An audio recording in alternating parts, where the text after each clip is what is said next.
Well, hello, everyone, and welcome to my channel. I'm LaReina Creole, and I know it's been a while, but I'm back with Resort Recon Live. This is my in studio theme park show where we go over the latest and what's going on with respect to theme park, all right, take two, theme park news, and also giving you guys plenty of tips and tricks to get the most for your money. Because let's face it, some of these theme parks out here, well, not some, all of them, you are not allowed to leave without a penny left in your pocket. So got to be strategic when you go to these parks. And of course, you guys in the chat, you are my co-hosts. You guys, I love the questions, the comments, and things that you come up with. So definitely, please do. This is an interactive show, so it's not like I kind of just talk and have my panelists up here and talk, and I don't involve the chat because I love the chat. I grew up in the chat, so to speak. So it's always great hearing from you guys. Lots going on in the show today. We've got Disney news, you know, the coupons that they're coupons and quotes, coupons that they've got coming out. But let's face it, Disney is like the casino. The house always wins. So I've got a couple of things to make you aware of and a couple of tricks that you can try to actually make your trip a better experience despite some of the obstacles that are getting rolled out. Also going to be talking about Epic Universe. Of course, I spent spring break at Epic Universe, which was freaking awesome. So I've got lots of video, lots of stuff to talk about, and I just had a great time. So I'm going to share the good, bad, and the ugly about that with all of you. So let me bring on one of my co-hosts. Of course, my friends kind of drop in as we go along. We have got Tom F. How you doing, my dear? Good. How are you? Doing great. Doing I'm kind of wonderful. jealous that you went to Epic for whole spring break. I'm like, I was gonna call you. Can you sneak me out one of those cones? Can you? Can you? I'll meet you at the gate. I was supposed to get one of those cones, and I didn't. I was too full from eating at Mead Hall. I was like thinking, like, do I text her go to the France Pavilion and go get me one of those caramel things? You should have told your daughter, say, hey, you owe Tom one of these. You know what? That's true. Yeah, I should have said that. Should have said that. Speaking of things about Epic Universe, because I have to kind of turn him off a little because he's really, really chatty. And of course, this is one of the Lumas, of course. That is He cute. likes to talk. It's so cool because they're just like squeezy and fun. And then of course, if you get the other one, because they're $35 a piece. Hang on, I have to put them in a simultaneous talk mode for a little bit. Oh, wait a minute. They'll Bluetooth to each other and talk. Yes. In a sense? Yeah. Oh no. Yeah. They talk. My grandkids are gonna flip to see that. Oh God, help me.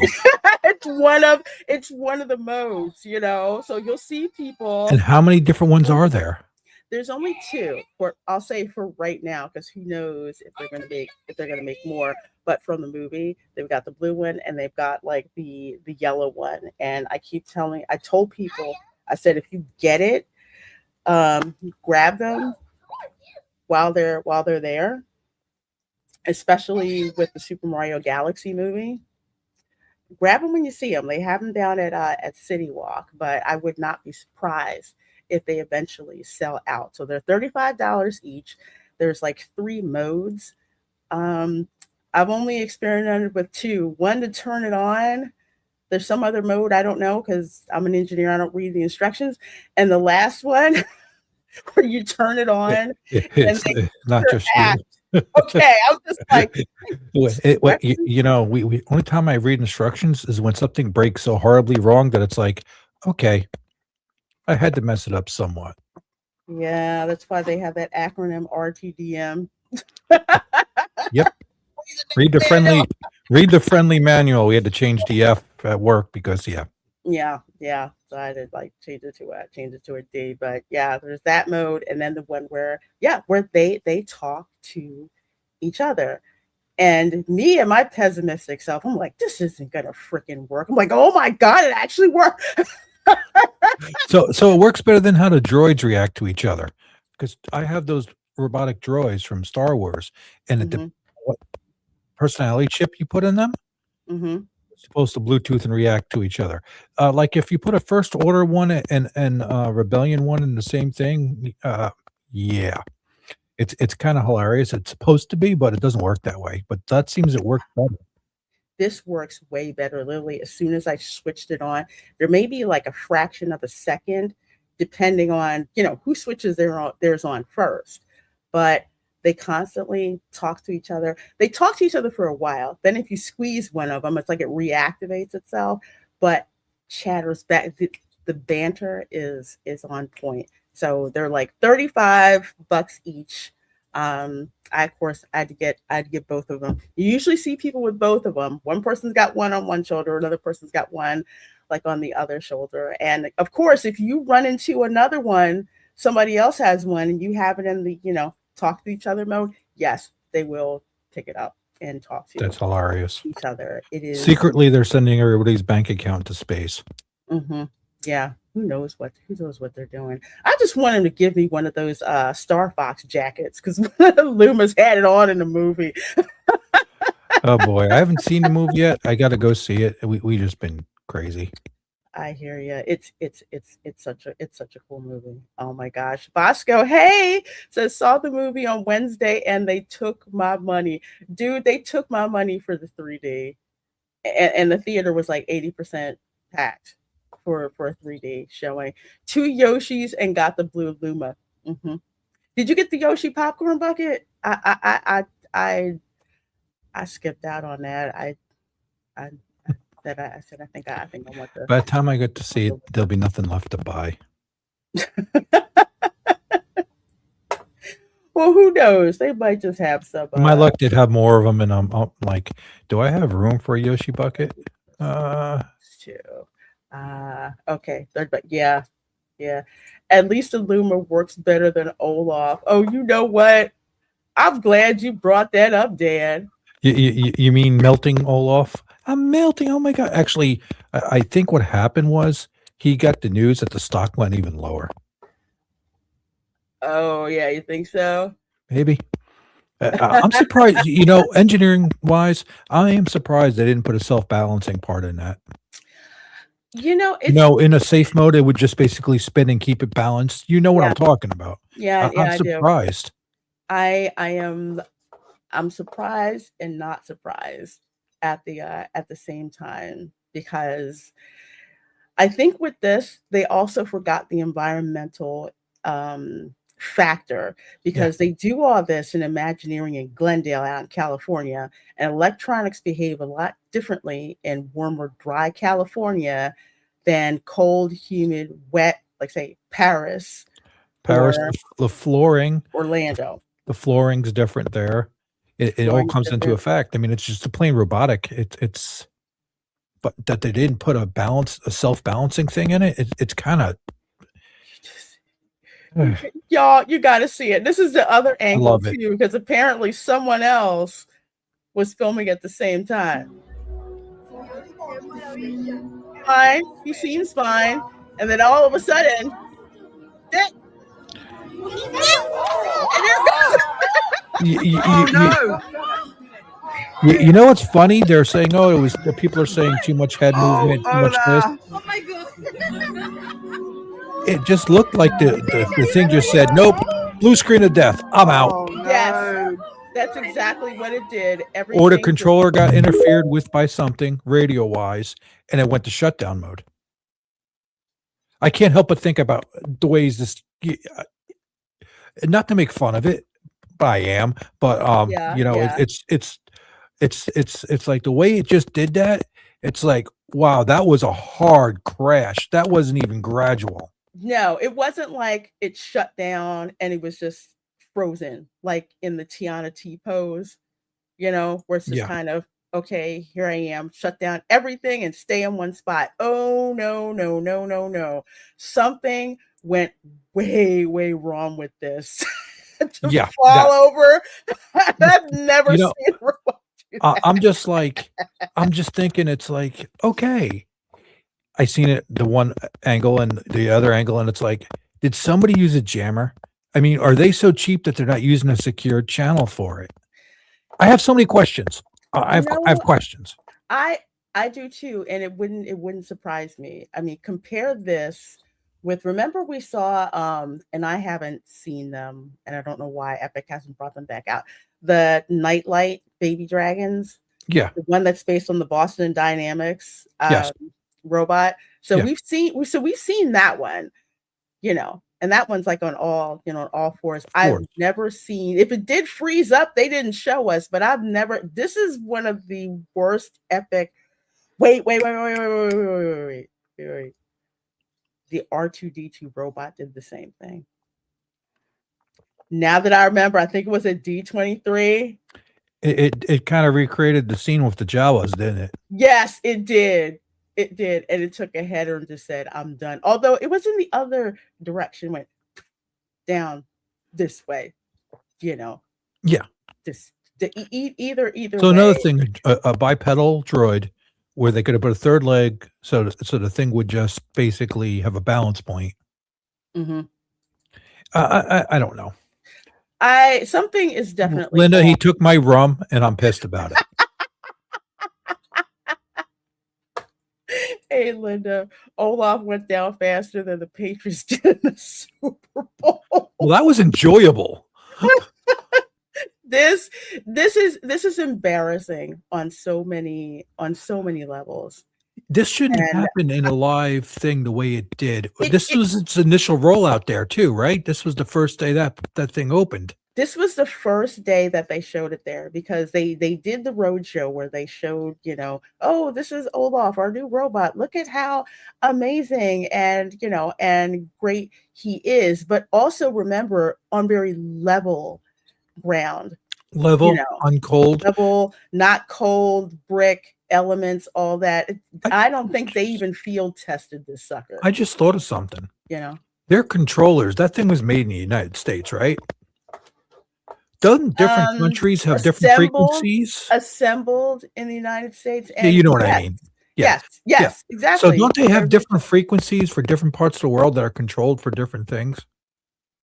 For some of them they do. Like this here, yeah, I think they do. But look at this, like the cast member goes down first. Then I think we called this the Toon Secret Service. They I'm like, listen, it looks like she's trying to molest Olaf on screen. I'm just saying. I'm just looking. They've got the headsets on. These are the folks that they have the iPad, because it's, sorry to spoil it for y'all, but it's true. Everything runs through the iPad. So they have that going on. They have the communication going on. They pretty much know the health and the stats of this darn thing, and it just wipes out just like that. It's not supposed to do that. And with Disney's animatronics, it seems to be that they test it in the lab, but they don't do any stress They testing or environmental testing. the way that shut down, as I said, it's really, I would love to see what code it through, because there's a log. Oh, There's a way. there's a pull the audit logs. Pull Yeah, the yeah. That's the Because first thing you right do soon as with it the did crash. that, and that guy's holding the camera with the screen facing forward, which Mhm. is like, wait a second, why the hell? Unless they were FaceTiming to somebody, which some kid somewhere is now traumatized because of that. It's sad, but like you were saying, and like with the work that I've had to do, and as a developer, work anything you have to do with the robot, it's like you were saying, it always logs stuff. So Yes. whenever a robot crashes or does some funky behavior, the first thing you're doing is you're pulling the logs to see exactly what kind of communication is going on. I think it completely stopped communicating. Yeah, that was a hard shutdown. Let's just say, and it wasn't. Look at this. Yeah, well, that's the one part that worked right. It's supposed to fly off because it's magnetic. His nose is flying. I know. I know, right? Theme park casual. It's so good Hey, to hey, see you Danny, you got here. see if you can intersect the nose next time it falls. It's just like that was just it. Y'all couldn't even keep the nose on. I just B. I have to think like that because and I'm pretty sure Tom will agree. And I don't It's like think she I was realized where she was grabbing the robot. no, I don't think so. I think she was It's just like, trying that looks to grab as a really distance thing. that's it's like, It's just a shame. and I'm looking, it's like in the back, he's looking, the look on his face there is like, do you believe this crap? Listen, if it was running Windows 95, it wouldn't have crashed like that. The kernel's a little bit more stable. I'm thinking Windows 11 all the way. What's going to be worse, Windows 11 or XP? XP would be more stable. It's a smaller footprint. The code's easier to do. Windows, it depends. But they should be running some. I'm not going to say the name, but a Linux based control on this, Yeah, I don't know and what it should level. have locks and checks. That shouldn't happen. That's what we're saying. It's like it shouldn't, but it's like somebody cut some corners on some testing. I'm super hard on this stuff because I grew up in the engineering profession with those really old crusty engineers where they're just like, yeah, I don't think that's gonna work. You I'm know the like, wait, background. what? What? Really? They're like, nah, nah. Just look at them like dead on it. It's not going to work. And sure enough, it wouldn't. So every time that one crusty engineer started saying something, we were taking notes. Like, yeah, I bet you it's not good. He's going to be right again. You know when they get. Yeah. Have you noticed this? Sorry, my throat got crazy. Did you notice this with the newer type engineers? They don't expect failures. They don't really. Yes, They're so dead set. Oh, it's not gonna. What's your failure rate? Did you see what your crash rate is? Did you check how many cycles until this thing actually overloads and decides to say I'm done? You know, did you do that? None of them. They don't do that no more. they don't. I thought part of the fun, maybe this is just me being sadistic, but for me, a good portion of the fun in engineering is when stuff blows up and it doesn't work. And you learn so much more when Mhm. things don't work. So you expect it that it's just You like, have to yeah, expect it to break. yeah, I'm expecting it, to break and not, There's a lot of and not project managers that do not not work. take that in consideration as a learning factor for a No, project.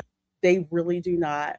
They don't at all. So when stuff, anytime they're just like, well, we need to ship this. I'm like, well, it's not working because of X, Y, and Z.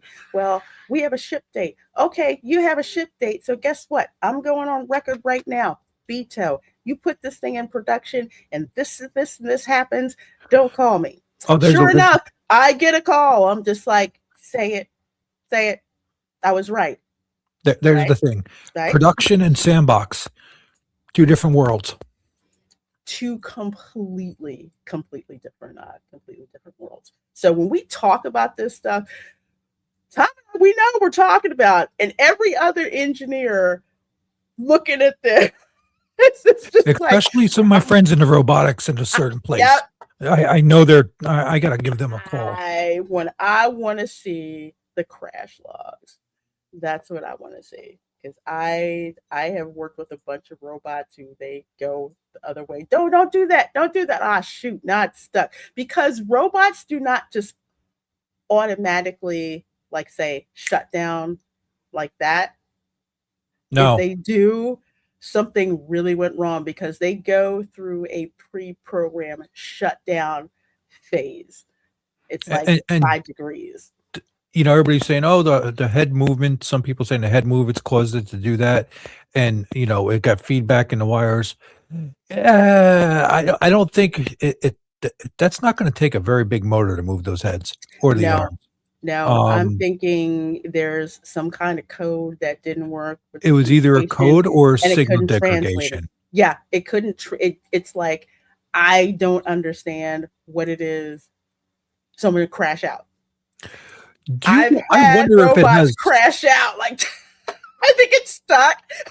And I'm just like, man, now I got to get it going. I did and had to like reboot it from scratch, I which have was an odd like idea. even more You know, annoying. what if they have oculars? They have sensors in it, like an IR sensor in the eyes, and whatever that person was showing on the phone, they didn't take in consideration that these phones have IR blasters in them. What if it's just a sensor that's that just made me think of that because she was holding that phone up, or that person was holding that phone up, and it did that. So Austin got ransomware. Yeah. I, I don't. Yeah, it This is the could questions. be. I can't help it. I can't help it. No, It's but those are the kind of questions, that you would ask. Because a similar case, not exactly, but it's close enough.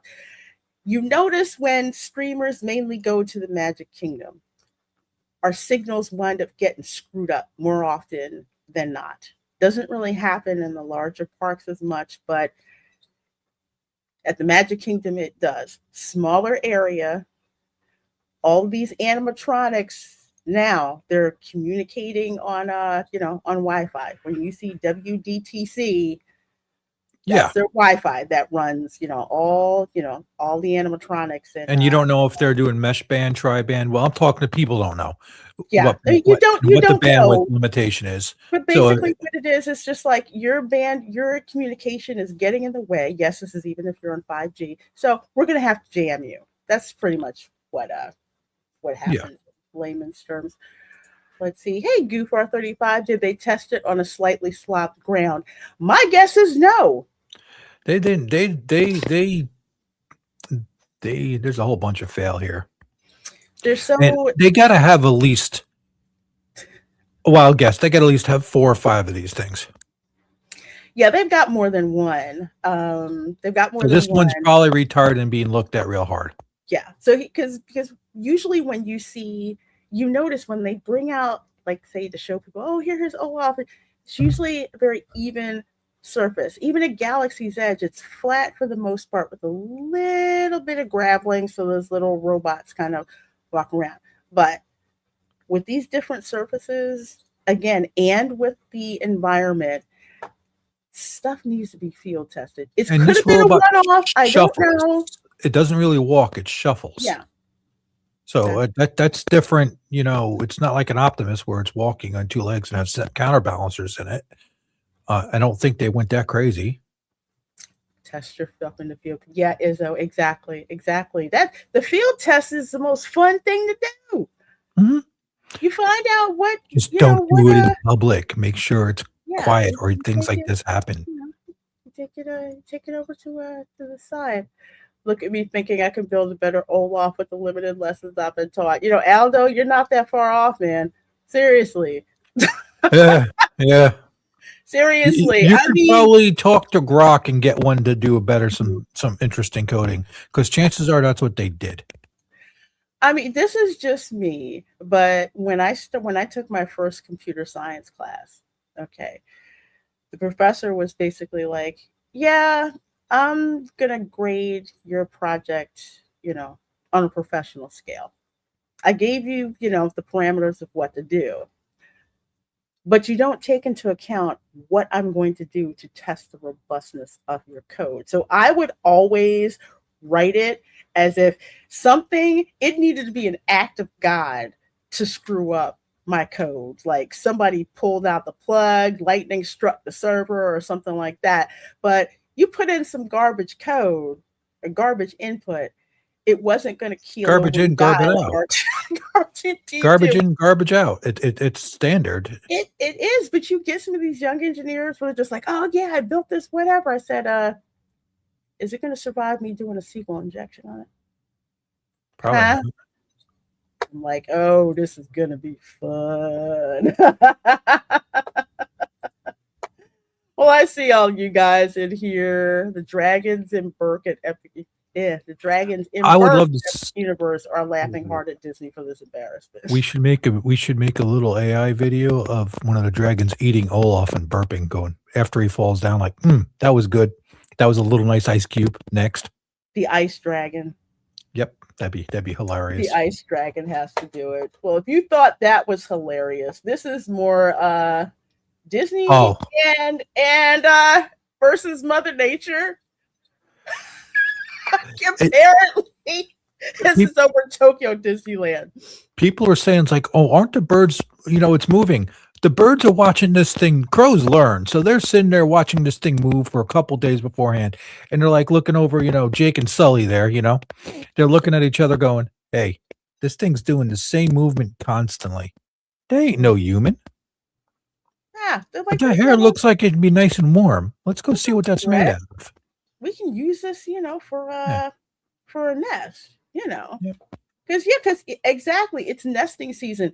The same thing. Well, not as hilarious, but when the Velocicoaster was being built, Universal, the ospreys were just like, "Oh, this hi hat is a great place to make a nest," and they kept trying to shoo the osprey away, but it would come back and still rebuild the nest. They had to finally put like some pedestal up to the side. I think that was close to as high as a hi hat, so they could kind of encourage him to go over there. But trust me, that osprey was scoping that out for the longest time. Like, this is really cool. I can stand up here.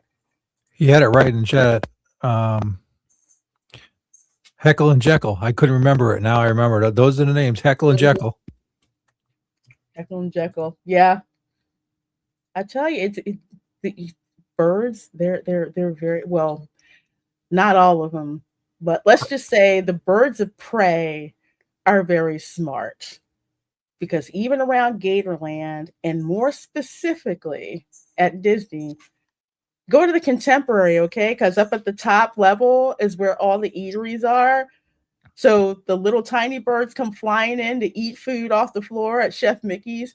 All of the raptors have to do is just wait, Yep. and That's they're it. just picking them off. It's hilarious. That's the Contemporary. That's why there's a ton of like hogs and all kinds of them just hanging out there, just waiting. They're like, "Yep, we just gotta wait. We just gotta wait." I mean, crows are smart birds anyway. They are smart. They will figure it out. They're like 5, 6 year olds or something like that. Mentality wise, brain wise, power. Yeah, yeah, they're the ones that usually hang out on the top of the car at Target, looking like, yeah, you're gonna give me something, right?" Like, get the frick out of here. But they do. They're very, very, very smart, and they're very loud, and they're very annoying. But anyway, yep. Apparently, Tokyo Disneyland had to remove the animatronic. I think after nesting season is over, they'll probably bring it back. But They might go with painted hair. hmm, they very well might. Very well might. But yeah, I'll keep y'all posted. My guess is when nesting season, mating season is over, they'll go back to ignoring Rapunzel. So You, I they're going to be like, hey, this stuff is great. I told all my friends. don't. And then next year they're all going to be back. Yep.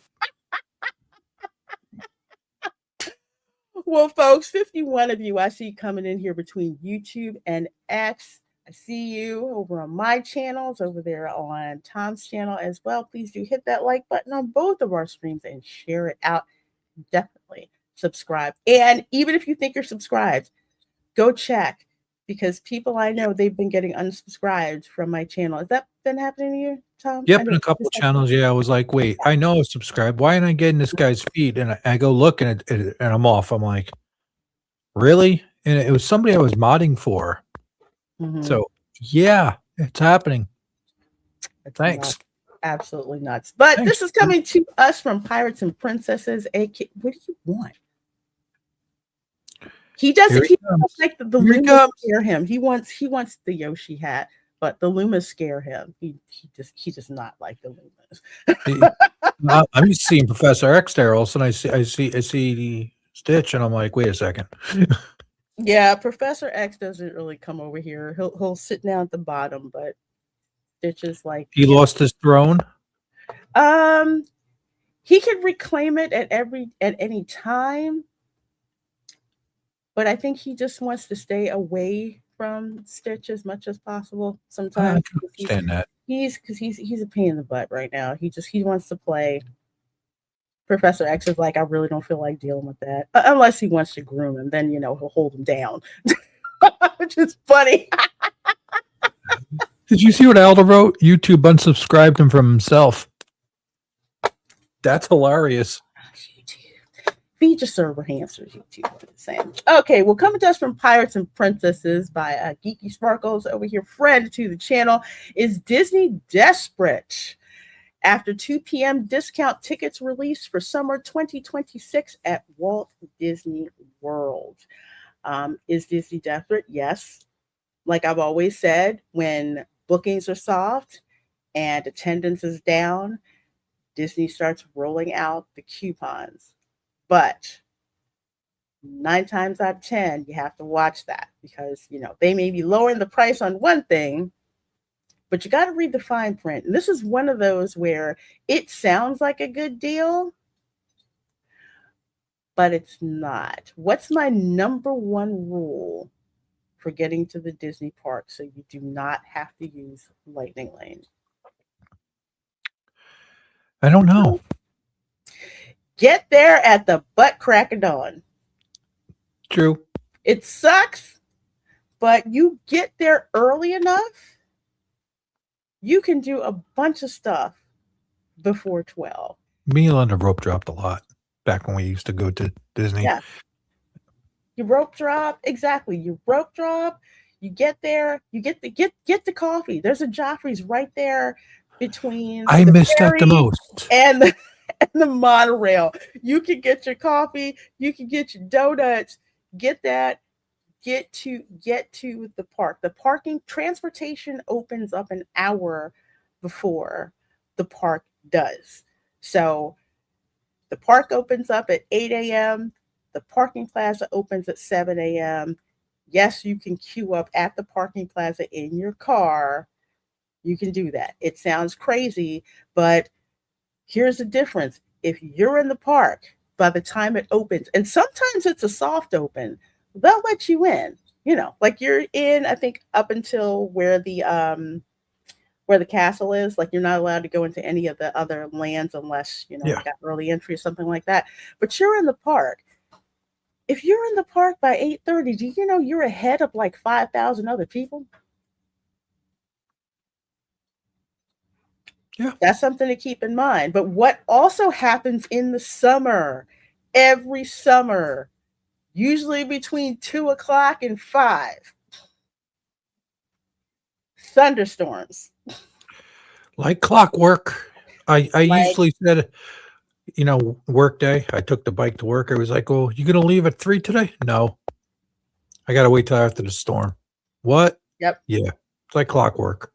yep, gotta wait. June starts sometimes May, but mostly in June, right? Yep. Hmm. You're Yeah, and this is for this is for in the summer. So Disney must be getting worried their theme park attendance might be dropping. Yes, they are. Besides putting out 4-day Walt Disney World Park tickets starting at $100 a day, free dining, which is not free because you're paying rack rate, full room rate. Never Free dining is never free. You're paying. So you're paying the full rate room on that rate. Free dining for kids. Well, kids being less than 10 years old and you've got paying parents, so they're making up for it anyway. wait, so if I go with you and I shave my head and my beard and I act like a baby, can I get free dining? Just saying. You might get a free trespass notification. Probably. Hey, as long as I just wear a dress and say I'm there to work at the Bippity Boppity Boutique, they'll give me okay. I'm fine. You know what? Yeah, knowing them, they probably would. Steep hotel discounts. That depends on what hotel, because the value resorts, you are not going to get that much of a discount. The highest discounts are going to be at the highest priced hotels. We're talking deluxe. And now they're offering special tickets for park entry after 2 p.m. This is not a deal. Okay, this is not a good deal. From May 26th through July 29th, Disney is offering theme park tickets for entry after 2 p.m. You must purchase a 2-day or a 3-day ticket for this offer. It's not a park hopper at all. Can't park hop. Ticket must be used within 4 days of the selected start date. That's for 2-day, and 3-day ticket must be used within 5 days of the selected start date. Universal does the same thing. So when I got my tickets for Epic Universe, I got like a one park per day ticket. I think it was like 3-day ticket. I used all 3 days at Epic Universe, but it starts with, you pick your start date, and then it's valid for 7 days past that start date. So you use it one day and then decide 2 days later to use another one, and 3 days later to use another. Same deal. So that's not an issue. But what is an issue is it's really not a good deal compared to the regular tickets that you would buy. So here, this is 4 park magic ticket. Again, one ticket per day, one park per day, $99.75 per Still day. $400. Yeah. So you get in. Here's the thing: you get in the butt crack of dawn. Let's say if you're there from 9 o'clock to like 2, that's like 5 hours that you're in the park ahead of time, ahead of everyone else, getting your stuff done. You do not want to show up at the park after 2 o'clock. I don't know what it is about 2 o'clock. Like with pass holders, they won't let you in until they won't let you park hop or show up until after 2 Yeah, p.m. tickets after that, you don't need a reservation, Yeah, right? after that you don't need a reservation. There's something about 2 a.m., but there's 2 p.m. But here's the 2 thing about 2 p.m., 2 a.m. Ooh, I'm thinking extra magic hours. That again, that's when the weather starts to get weird. It could be bright and sunny without a problem. It could be a lot of rain. It is also the hottest time of the day. Just Yep. like in Super Mario, the sun is trying to kill you. Eh, I'm real interested to see how the Magic Kingdom's gonna react now that they took the big water catch-all out of it. It's going to be hot and freaking miserable. There is a reason, and I got someone in the back. I'm going to bring him in a minute to actually talk about this. There's a reason theme park commandos like myself, we are nowhere out in the park between 12 p.m. and 5 p.m. We'll go to lunch and then leave the park between the heat, between the torrential rain. And I do mean torrential, like God flushed the toilet. That's pretty much how the rain is in Florida. It is miserable between that time period. Oh, and then after the rain, the mosquitoes come out. You mean the flying little mini gators? Yes, the flying little mini gators. It's just it's a mess. Like that time between like dusk between 5 and 7. Yeah, they're ready. Granted, you won't really get bit that much on Disney property. I will always get bit. So hashtag not sponsored, but they're making it again. So I highly suggest that you get it. Bullfrog, SPF 50 sunscreen, and insect repellent. I put this on, I'm invisible. Mosquitoes like me. Off is like orange juice. It doesn't really work. Hey Ron, how you doing? Good. It's been a hot minute. Like I was saying, my stupid X messages, they don't get to me the way they're supposed to. Why not? I have to go. Like I don't get notifications, and especially on my. I'll go to X. I'll have notifications. I won't have any notifications on messages, and I forget. I have to actively check. Whatever. Yeah, that's one of those. You know, things to do. I had to uninstall X and reinstall it to make it send me messages again. No, maybe I'll On do the that. Android phone, at least. For some reason, it just totally decided to check out on that. So, so they're offering a discount after 2 p.m. Discount after two. Is that after for everybody? Is that Florida residents only? This looks like it's for everybody. Florida residents, it's a separate offering. They have like separate pricing. But yeah, this is for everybody. and it's not a good deal. And granted, you don't require reservations, but then again, as pass holders, we don't need reservations after 2 o'clock, and it's the most miserable time of the day, really. The only reason I'd go without a res is if I wanted to go to Epcot and maybe eat at Spice Road or someplace like that. Now that would make sense to do that, but it's like the price difference. I mean, $400 to go 4 times. That's not even including your dinner. If you're a pass holder, it's a total different thing going after 2 o'clock. You know, go 4 o'clock, 5 o'clock in the evening, go have dinner, and then go home. Yeah. I can't see. I mean, you're right. It's kind of like, why 2 p.m.? Why didn't you make it noon? Why didn't you, are you doing half the operational hours? The 2 p.m. thing, to me, that even only made sense when there were rides that you needed to get the what did you call the pass for the virtual queue? Okay. Because if you remember the virtual queue, they did that thing where they released one in the morning and released one at 1 p.m. But they don't have virtual queues for anything anymore. They just have the stupid lightning lanes, which are I have never bought a lightning lane. To this day, I'm good. I still have it. But what I have done on several occasions is say, hey, you have lightning lanes. I'll meet up with a friend in the park. They're on vacation, so they bought a lightning lane. Like, let's just try this out. The last time was for Soren. I got a lightning lane for Soren. So he hits lightning lane. I go through the gate. Guess what? We end up exactly at the same meeting point.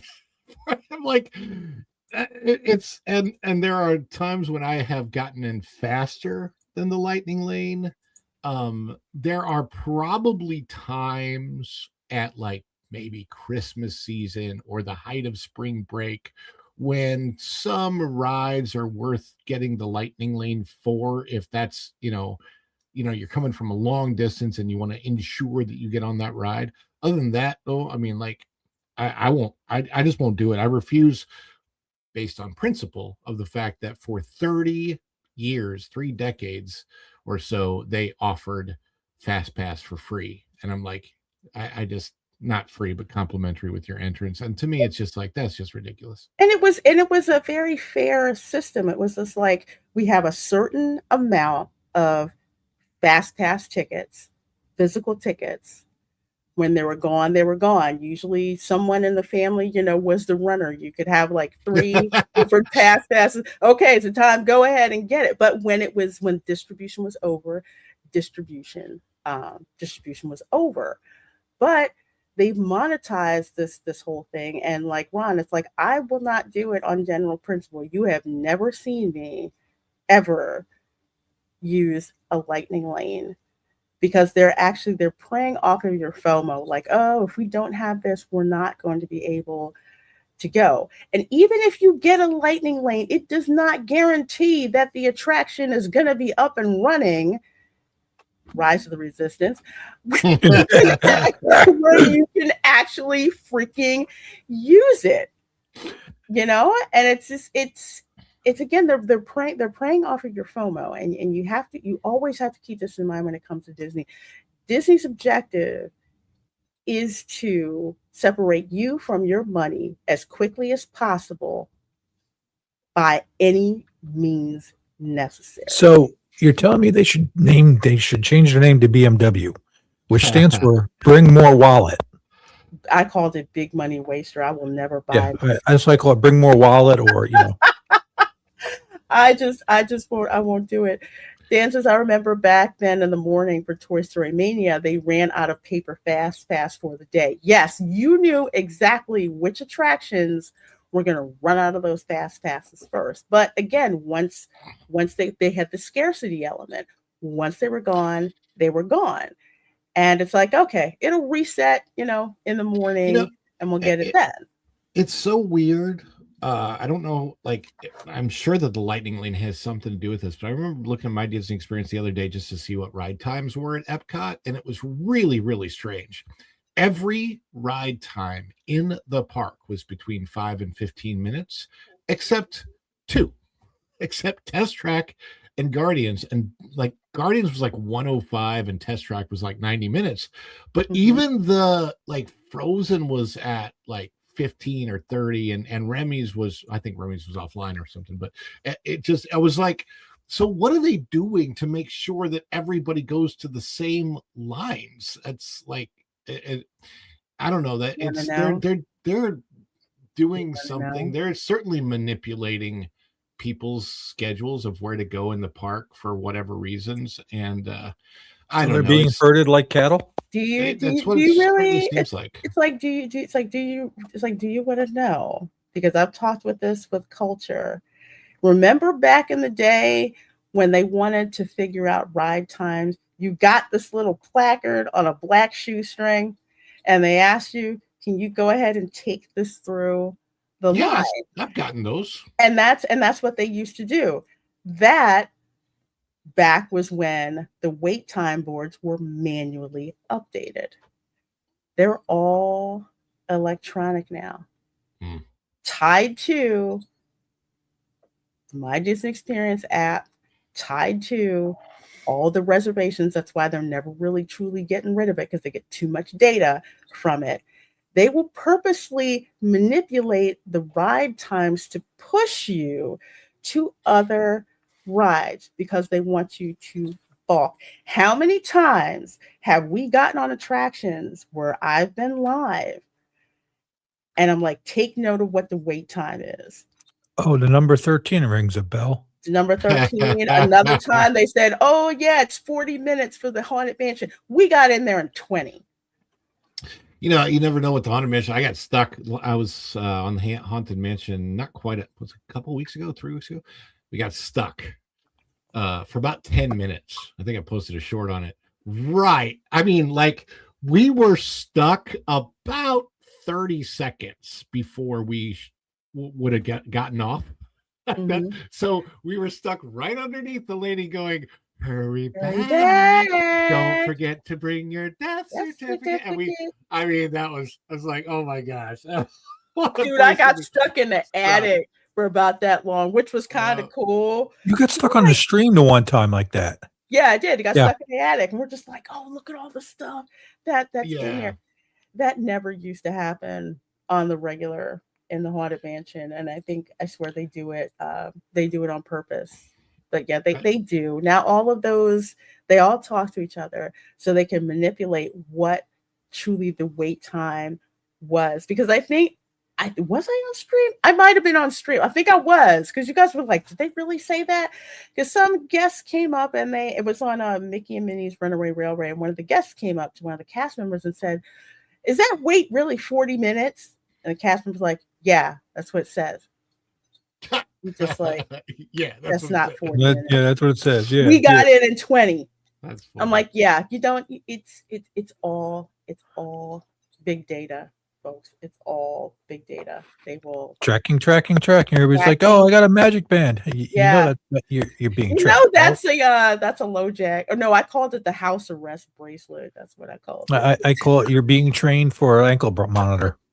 And it's the same thing they put on the resort mugs. So you can't use a 2-liter bottle to fill up soda in the food court. Yes.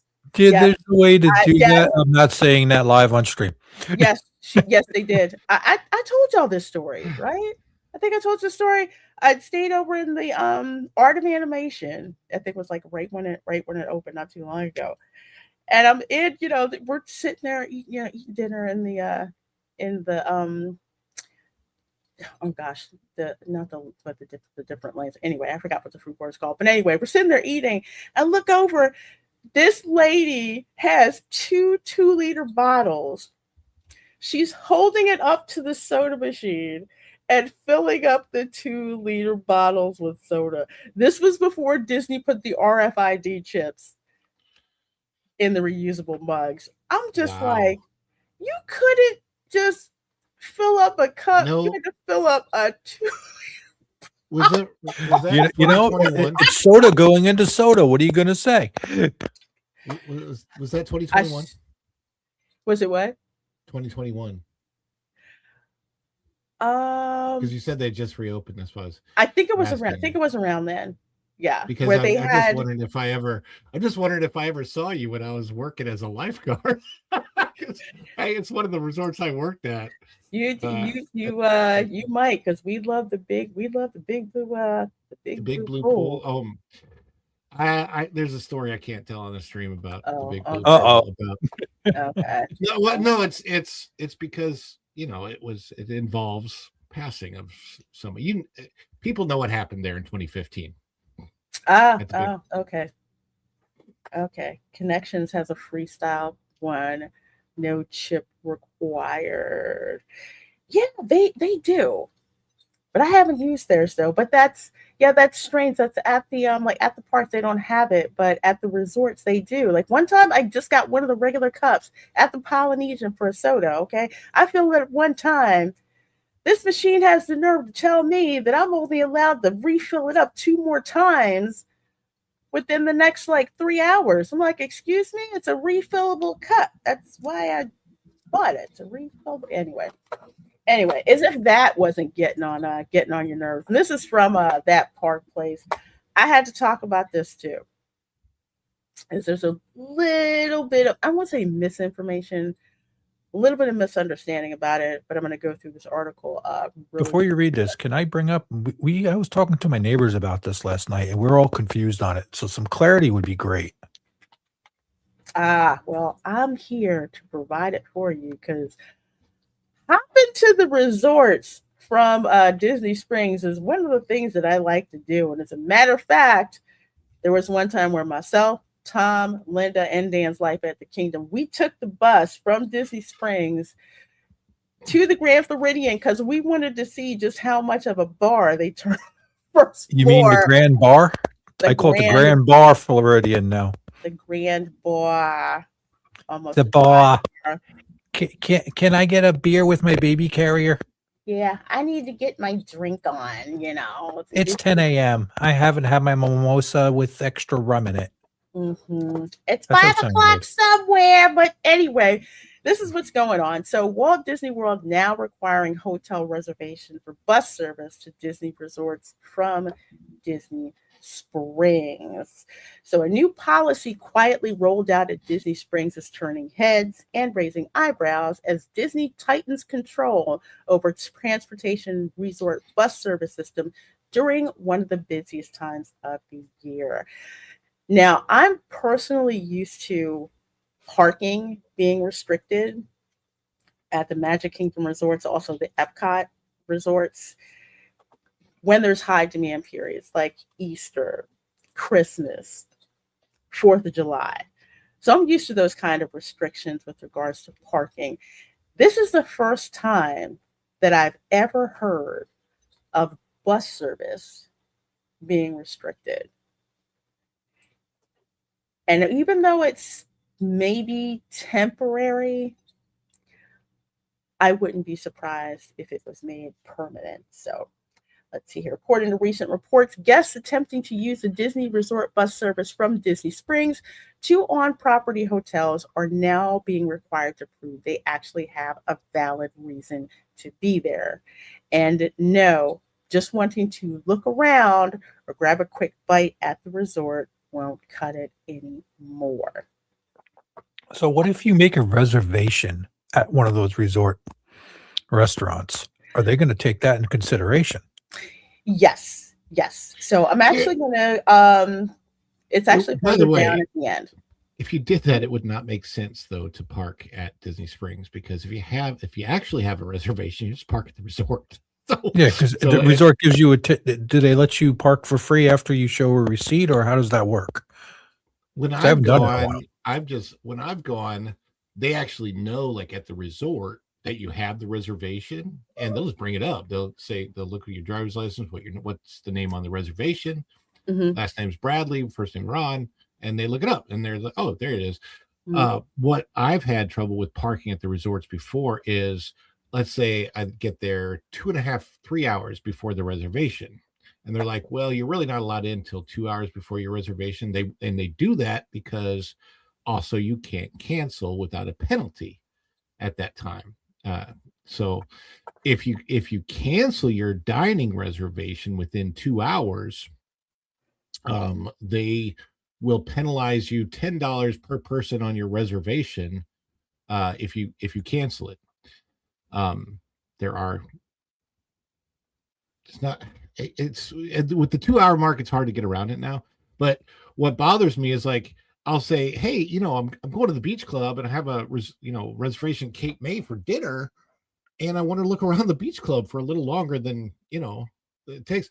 So there, I've had, and this personally, my opinion, Lorena, Tom, you can tell me if it's any different for you, but my experience has been that it's always up to the individual security guard working at that gate. That is 100% correct because I've never been issued almost say never. There was one time I was issued a 3-hour pass. There were other times where it was just like, oh yeah, after they check my reservation and everything, whether you give them your name, you pull it up on my Disney Experience.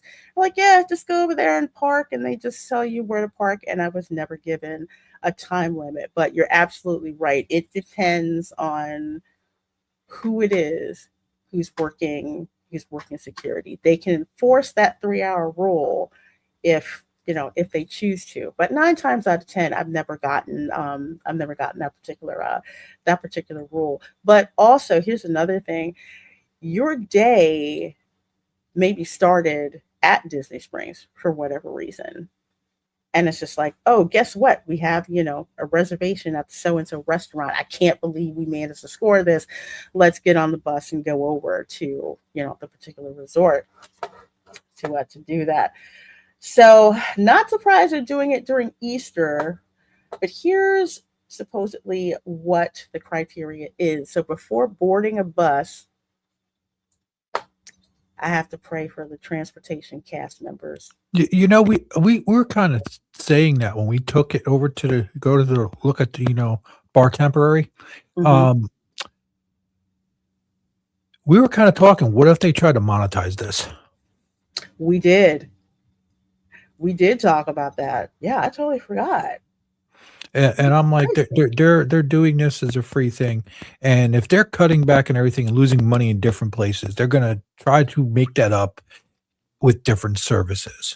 This could shoot them in the foot though, because this entices people to go spend money in other places, go check things out, and then they want to go back and do that. It's like a free. It's kind of like a dealer giving you a little taste, and Yeah, because another thing I'll bring up actually is it could also be a security thing yeah. as well. Especially we all know Raglan Road. Uh Sometimes there's a lot of bad behavior that's going down at Disney Springs, and it you don't have there's not a price of admission to Disney Springs like there is if you want to park at one of the parks, so to speak. So that could be part of it. But also, let's see, they're saying you need an active hotel reservation at the Walt Disney World property, yeah, or a confirmed dining reservation or a scheduled recreation activity. So supposedly, cast members are reportedly scanning magic bands. If you don't have a magic band, okay, chances are you can just use it in My Disney Experience. You pull up My Disney Experience, it's got all your tickets in it. You can use it that way. Or if you've got the Magic Mobile, which I do because I refuse to pay for the freaking Magic Band, just tap it and it's got all your information. They're only like $65 each now. What are you talking about? Can you still use the old ones you had? Yeah. Yeah. Yeah. I should break Yeah. out one of my old ones and I should just put it in a big, like a poop emoji keychain and make that the magic band. Just tap that when I go. Oh, it'll recognize it because in My Disney Experience, it recognizes the magic bands that I have from 2015. Yeah. Okay. So I have those old ones like that. If I ever want to go for the day, I think I'll do that run and I'll get a poop emoji one for Magic Band holder and I'll put it in there. We can walk around putting poop on the plate. Yeah. Mm-hmm. What's so funny about that whole thing is if you have this reservation or whatever for whether it's a fishing excursion in the morning or a boat, whatever it is, you can park at the resort for that. So it would be pointless for you to park at Disney Springs and take a bus over to the resort. I haven't been over to Disney Springs to check this out for myself. It's kind of hard to, of course, as a local pass holder, I don't think I've ever parked at Disney Springs with the purpose to go to anywhere else other than like Port Orleans, because then I'll take the boat over to Port Orleans.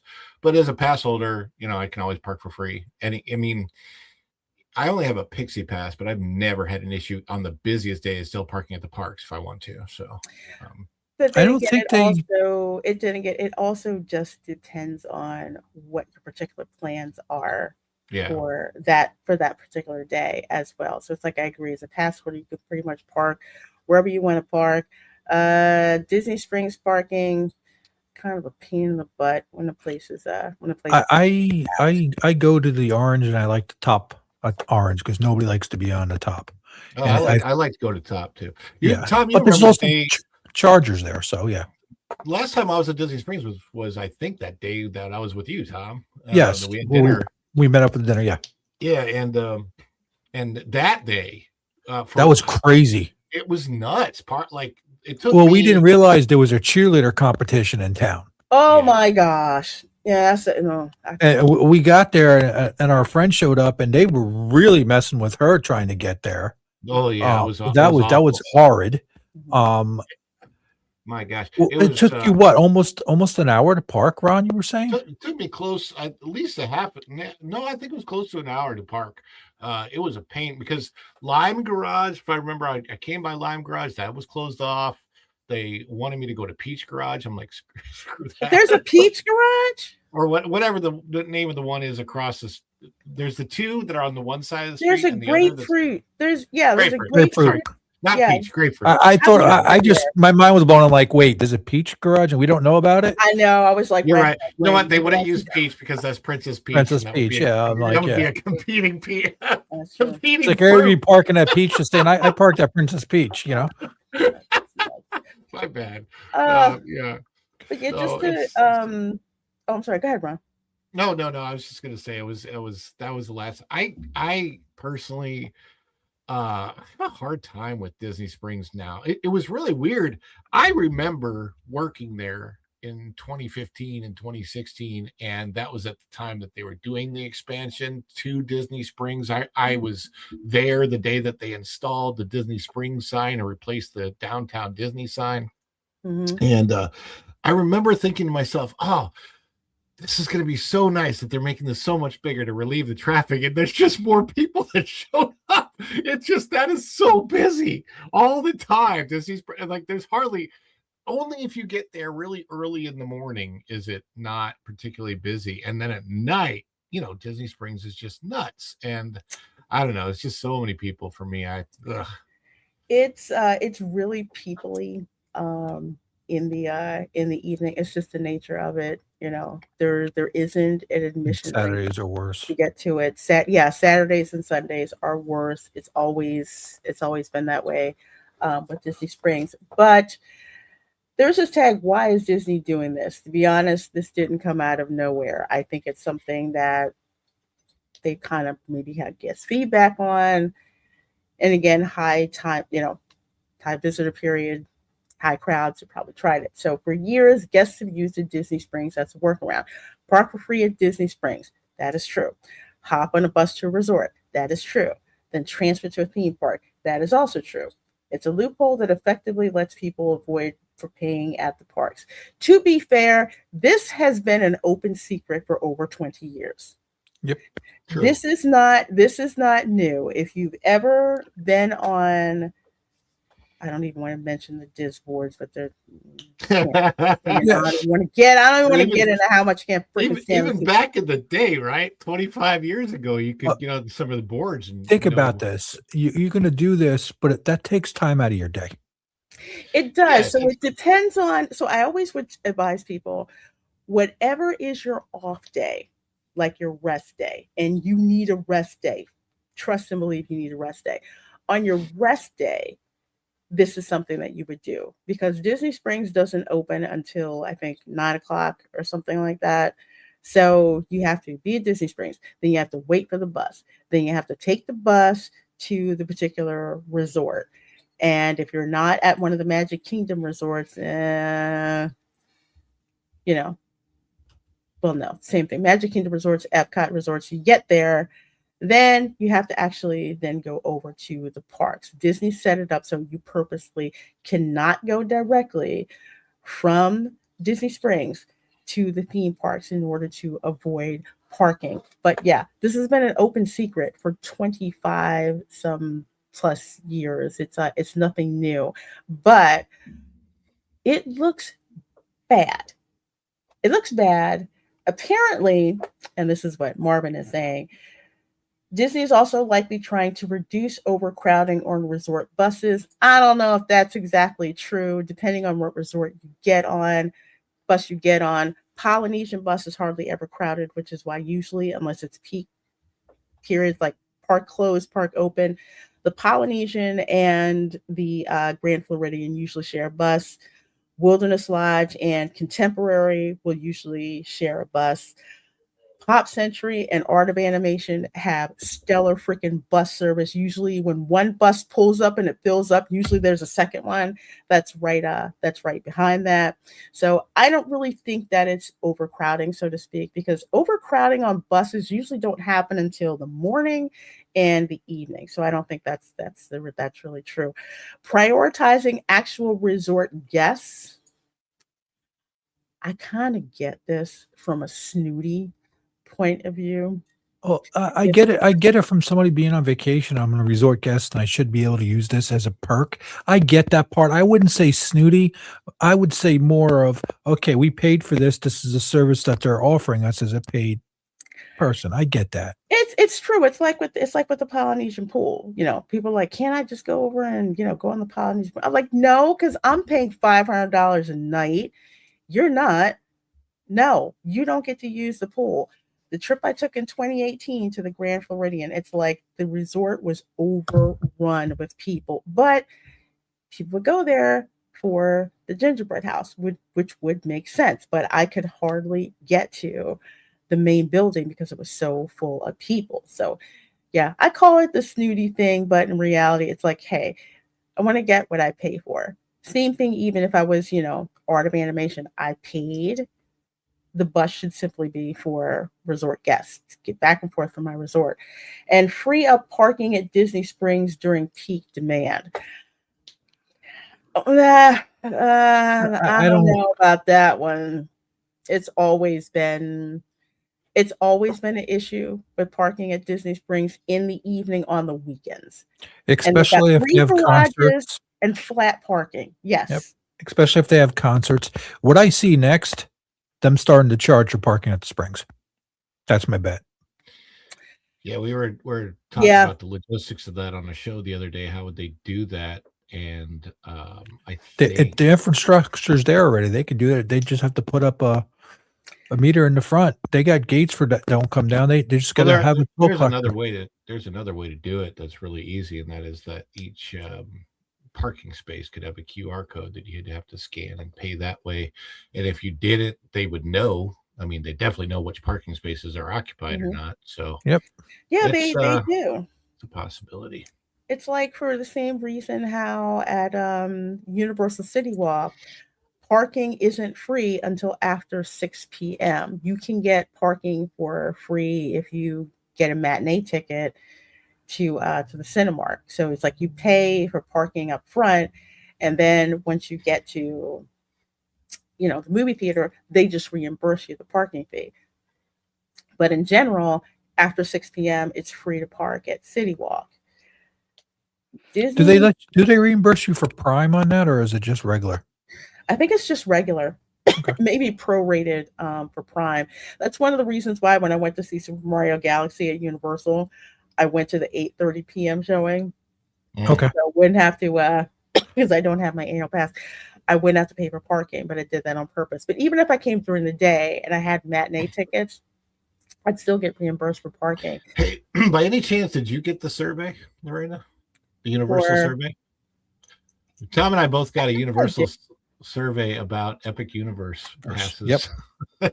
I'll have to check that because I'm not sure if I did. I've been checking my notes.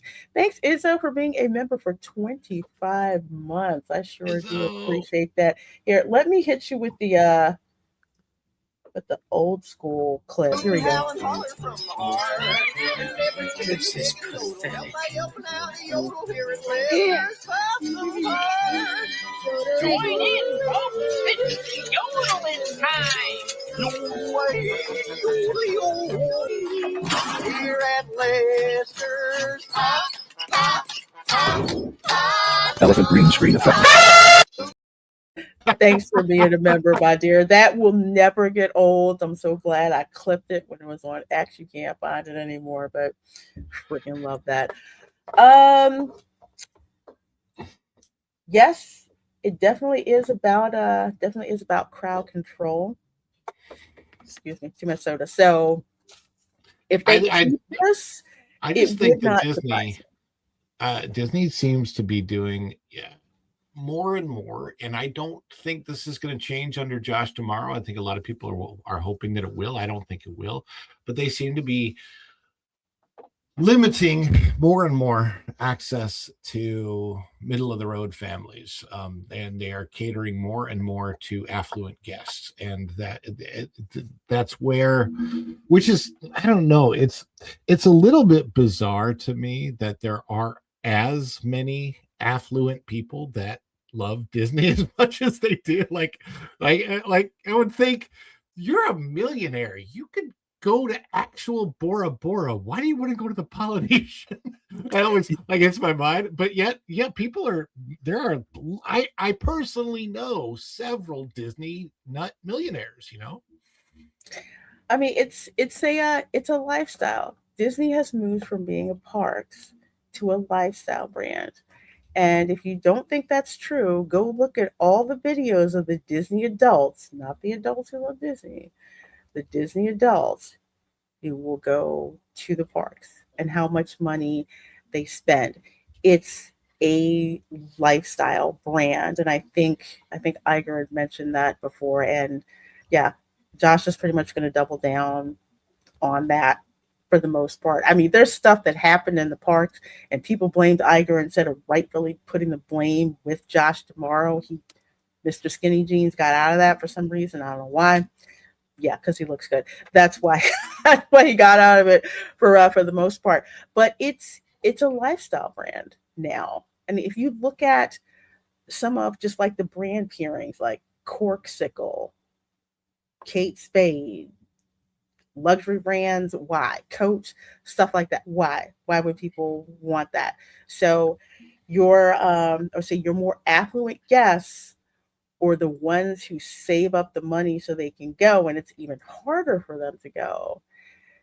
That's what Disney is doing. They're going after that, we'll say, that 20% for most of their income, instead of going for what used to be the mix, 80%, like middle class, around that way, that made up 80% of their revenue back when Disney would constantly harp on the fact that, yes, it costs to go here, but here's how we make it affordable. And here's all the benefits that you get for staying there. They used to hype all of that. Right. They do not do that It's anymore. so different now. I think that even of myself, like, if I were rich, if I were a wealthy person, you could definitely have a much better time. And you can, let's say, you can either do Premier Lightning lanes, or you can pay for the VIP tour, or it's just so many different things. You've been to Disney Stream there. You see the people that are on the VIP tours. You see them. Mm-hmm. You see the little group sneak into a cast member only area. Uh-huh. And that happens quite a bit when you're on VIP tours. A lot of people don't know this, but I believe, like, you can get picked up. You could be like, let's say that you're on maybe Haunted Mansion or something, and you get off and you go to a backstage area to get picked up by a private van that then takes you over to Epcot, gets you in the backstage area of Soarin', and gets you right onto Soarin'. Like, that's the thing that happens when you're on a VIP tour that people don't realize. So you can have a totally different kind of a day, but those things start at, like, what is it, $3,000 or $4,000 a day or so. It's more. Yeah, It's, for the it's a lot. private tours, yeah, it's not there. It used Did you to. just There was say a time 4K? there Something was like a that. time when that would actually work, where it was a little pricey but doable. Yeah. Now it's freaking absolutely astronomical. The thing Um, is, it's the same price up to like 10 guests. So whether it's 3 guests on 4,000 or 10 guests on 4,000, well, like small groups will do those VIP tours and then break the price up so that each one of them are paying. I have had friends that have done those VIP tours and they have done just that. They've been like with a group, right? So yeah, I've seen they that have too. individually only had to pay like $400, and then the with the VIP tours, though, that's different because it's a tip position. Yeah. I know that some of those tour guides make super bank because like on a group like that, if each one of those 10 people tips them $50, they just got $500 on that. Mhm. That ain't a bad day. No, not at all. Still not T- enough for me to be that job. I need $100 tip per person.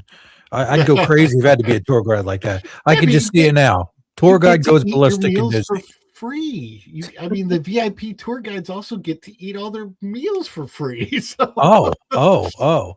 Well, It's you had me at food, Ron. How do I yeah, apply? exactly. official I mean, job. I remember serving them a lot of times, and of course you always see them with the celebrities, so it's it's really interesting. I have a unique thing. I'll have to go hit the rock stars that want to do this. Oh, wait. Yeah. Well, to cap it off with what Dan's comment here to kind of wrap this up, and I'm glad you brought this up. What if I want to go to Trader Sam's? Here's what I'm going to tell people to do. And again, I won't say tell, I will say advise. You don't have to do this. Take it with a grain of salt, but that option is out there. There is always Uber. Not the Lyft minivan service, because Oh my that's gosh, no. Disney. Okay. No. Uber. Plenty of people have used Uber because you can't rely on the bus schedule sometimes, and they're freaking plentiful. You can just take an Uber from there, drops you off in front of the hotel, or forget just going to the hotel. You can just take the Uber to drop you off at the parks. Yeah. You get one, share it with everybody else, and you go. I have to say, Uber in Orlando, I've had a much better experience with Uber in Orlando than I have with Uber in Philadelphia. And that's most likely because of the tourist market that's here. And if they get the Waymo up and running at Disney, and Oh that's my the gosh, driverless service, I see them all the time over there. Cyber taxi's coming too. Tesla said they're It's rolling them out. Yeah. Okay, so there's one thing that I don't like about Waymo, and it's not the thing that everybody thinks. People are like, "Oh my gosh, how do you trust a driverless car?" Well, I mean, honestly, the technology exists to make that car ride safer than with a driver. You know what I don't trust?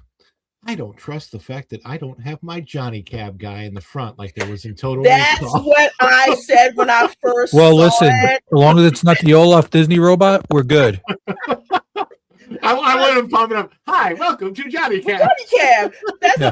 When I first saw one, I'm just like, who's that weird driving? Look, and there was no one in the car. I'm like, oh my God, Johnny Cab. Where's Johnny dude Cab.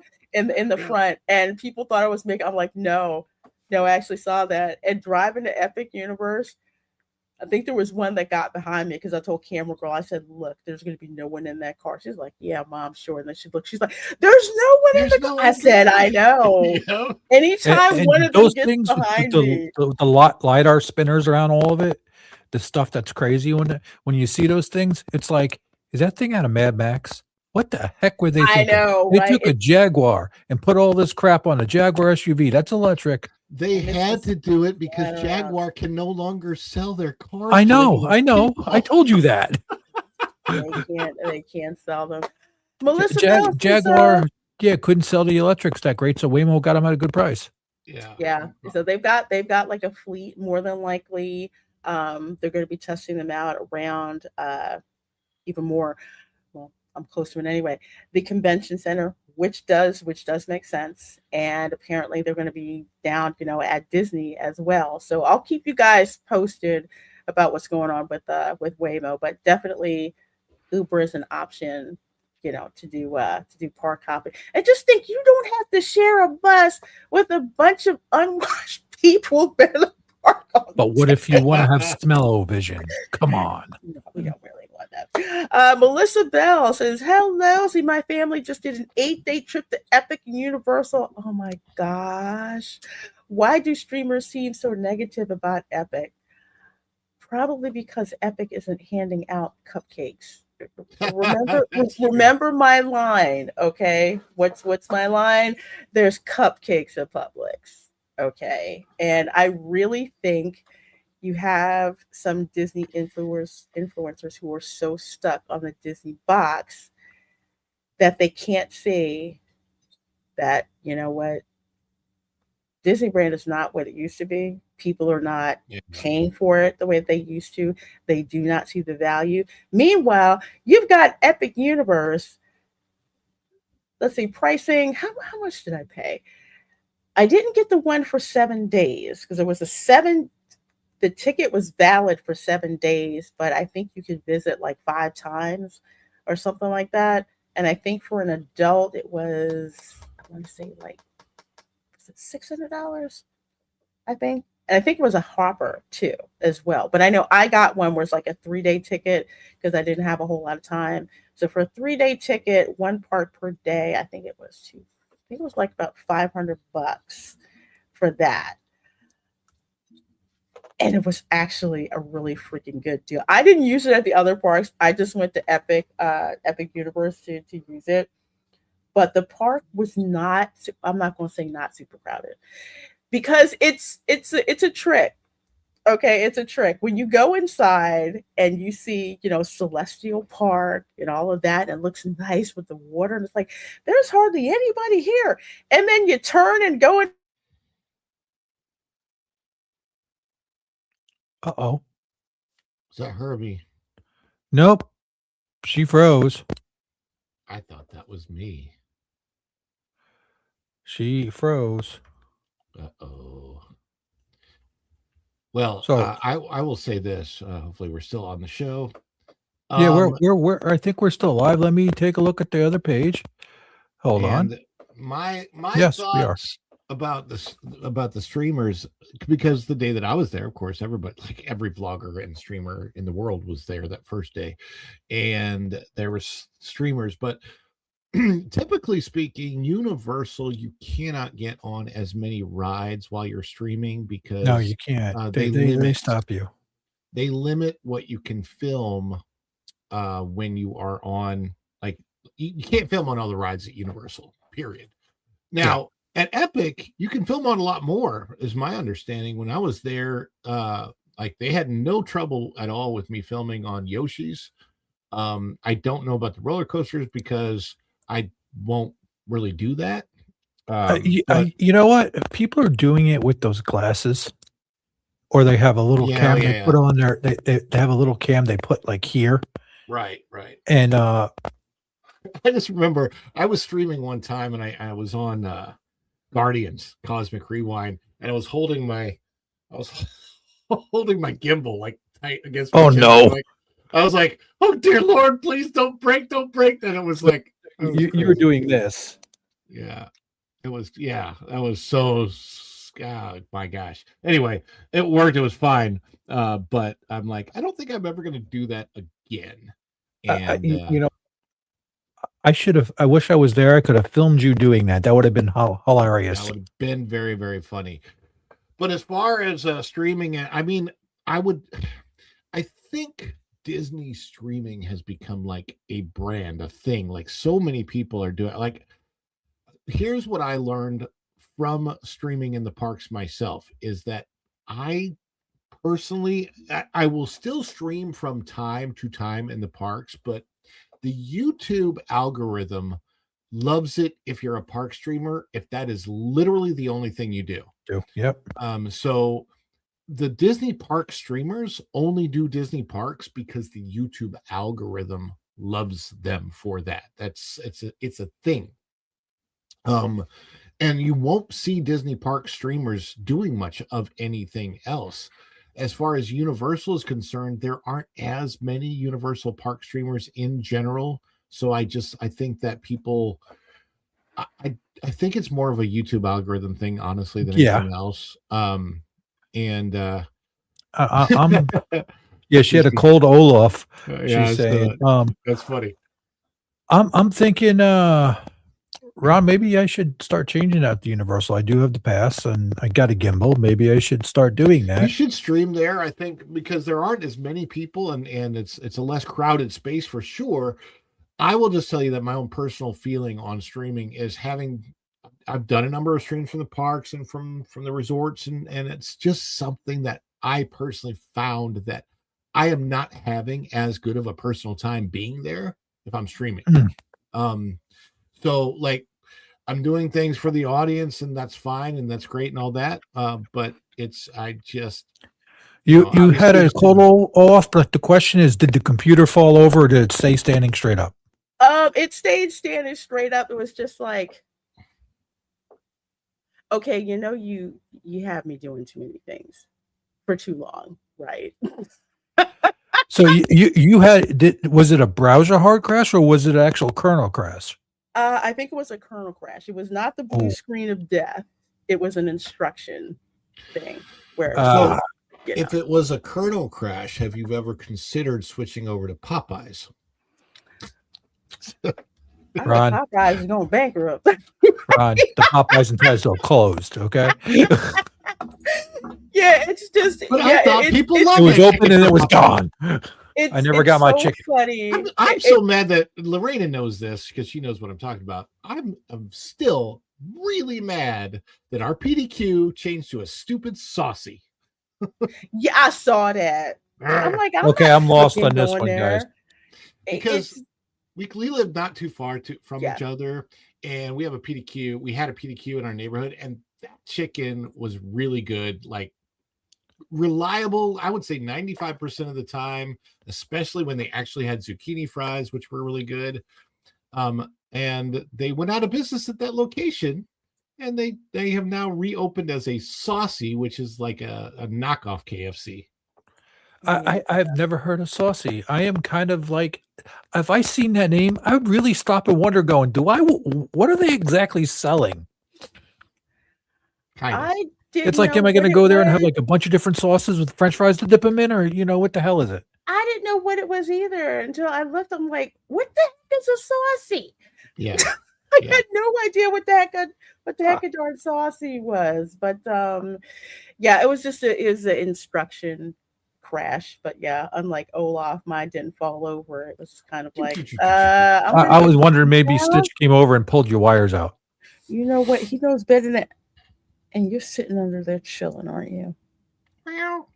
Who knows? It could have been. who knows? So check your badness level. It's actually pretty good for today. But anyway, yeah. Over here at Epic Universe, when you go in, the way that the park looks, it hardly looks like there's anyone in Celestial Park because of the gorgeous landscaping, the moving water, all of that. Why the heck is Discord starting? I don't want to talk about it. You do have no idea how many people are truly in the park until, let's say, you go in one or two places. Super Nintendo World and the Ministry of Magic. It's like you guys know, you turn into one of those and it's like, oh my God, where'd all these people come from? Yeah. And if you go first thing in the morning to Nintendo Land, you're going to be a while. You're not getting. Do you know they moved where you buy the bands? Now it's outside the park. Really? Yes. They put it in that little stand outside the park on the right? The little stand outside the park on the right. That's where they moved, where you buy your power-up bands, which work a hell of a lot better than the You have the Princess Peach one, right? That's Princess Peach there. That's what my sister-in-law bought and left here and said, oh, you guys can use it. I ain't wearing no friggin' Princess Peach band. Spray painted. They are the most fun things because you can use them. They actually work, unlike the Magic Band Pluses. You can use them with the different interactive elements around Super Nintendo World. You know, the power ups. There's mini games. There's like little places that are hidden. Some of them are actual physical Yeah. ones that you can use. You can Do, use do to you play. know when you see all that Universal has done with the power up bands, with the wands from Harry Potter, and you think, man, the massive missed opportunity over at Galaxy's Oh, Edge have is you seen just, this one? oh my If gosh, you it's want to, super cute. they talk to each other.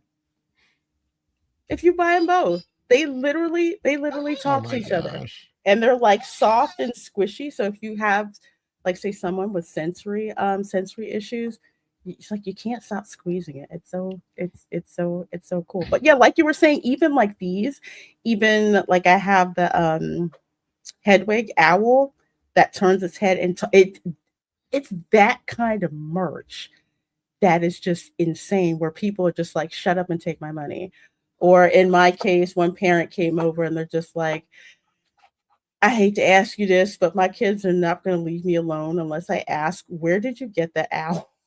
Not how much it costs. Where did you get it? Oh, it's You just know, they're just the merchandise in this park is next level. Just like what you were saying, Ron. It's like you well, I just think of can't miss like it. how when I think of what Universal is doing, right? All of the innovations that they're making in their parks, all of their parks, I just Mhm. it's so kind of hard to wrap your head around the fact that it's like when it comes to these theme parks, especially in Orlando, Disney and Universal literally swap places as which one was vastly superior. Like not even a little bit, but that like the food is like now Universal food is outdoing Disney food, which is like amazing. I never would have thought And of the that. Epic Yeah, I food is never thought that amazing. either. And then and with these experiences, it's almost impossible to believe that with Galaxy's Edge, they decided to make it all about people on their cell phones rather than do something with the saber. Like with the sabers, you're selling for several $100s at whatever it's called. Sabe, I don't know what it's called. Anyway, people buy those Savis. Savi's workshop, and then there's they could have put some sort of an RFID chip or something in the saber to make it so that if you bought one of those, it like helped give you the force, right? And then there were places you could go in Galaxy's Edge and use the Oh, they gave you the saber's handle. force, Ron. They forced you to open your wallet. Yeah, that's a different kind of a force. But like There's Yoshi. They there's had no Yoshi interaction. Oh my out. They had gosh. Yoshi out. Yeah. Yes, they had Yoshi out. We couldn't even. We kept, like, our timing was bad. They had to cut the line because like we Mm. went, because they had so many people in line. Then we tried to go back. It seemed like every time we tried to go back, there were so many people in line. I'm Yeah, surprised Nolan wasn't there hanging out trying to grab Yoshi. they had Yoshi out. He was actually in one of the theaters. Really? I think last night. Yeah, Oh, that's yeah. cool. Can you So, imagine if they had a Brie Larson meet and greet right now? she well, she has just reversed her popularity. If they And did that and she was in this and went to one of the Nintendo lands, forget it. oh my gosh, well, she has. I mean, like a lot of people are saying though, she's pretty much redeemed her reputation, and especially with her press tour, there was nothing negative that she said at all on the no, press she was tour for just You this. gotta happy. you She gotta did remember, great. Universal's doing this, Nintendo's doing this. They probably said flat out with their handler, "Don't be stupid." Yeah, Mhm. well, but she also just she She's a seems gamer, more from what I genuine. understand. She seems more She's a genuine. Nintendo She is a gamer. gamer. She loved Epic Universe. She's been to Epic Universe. She helped open.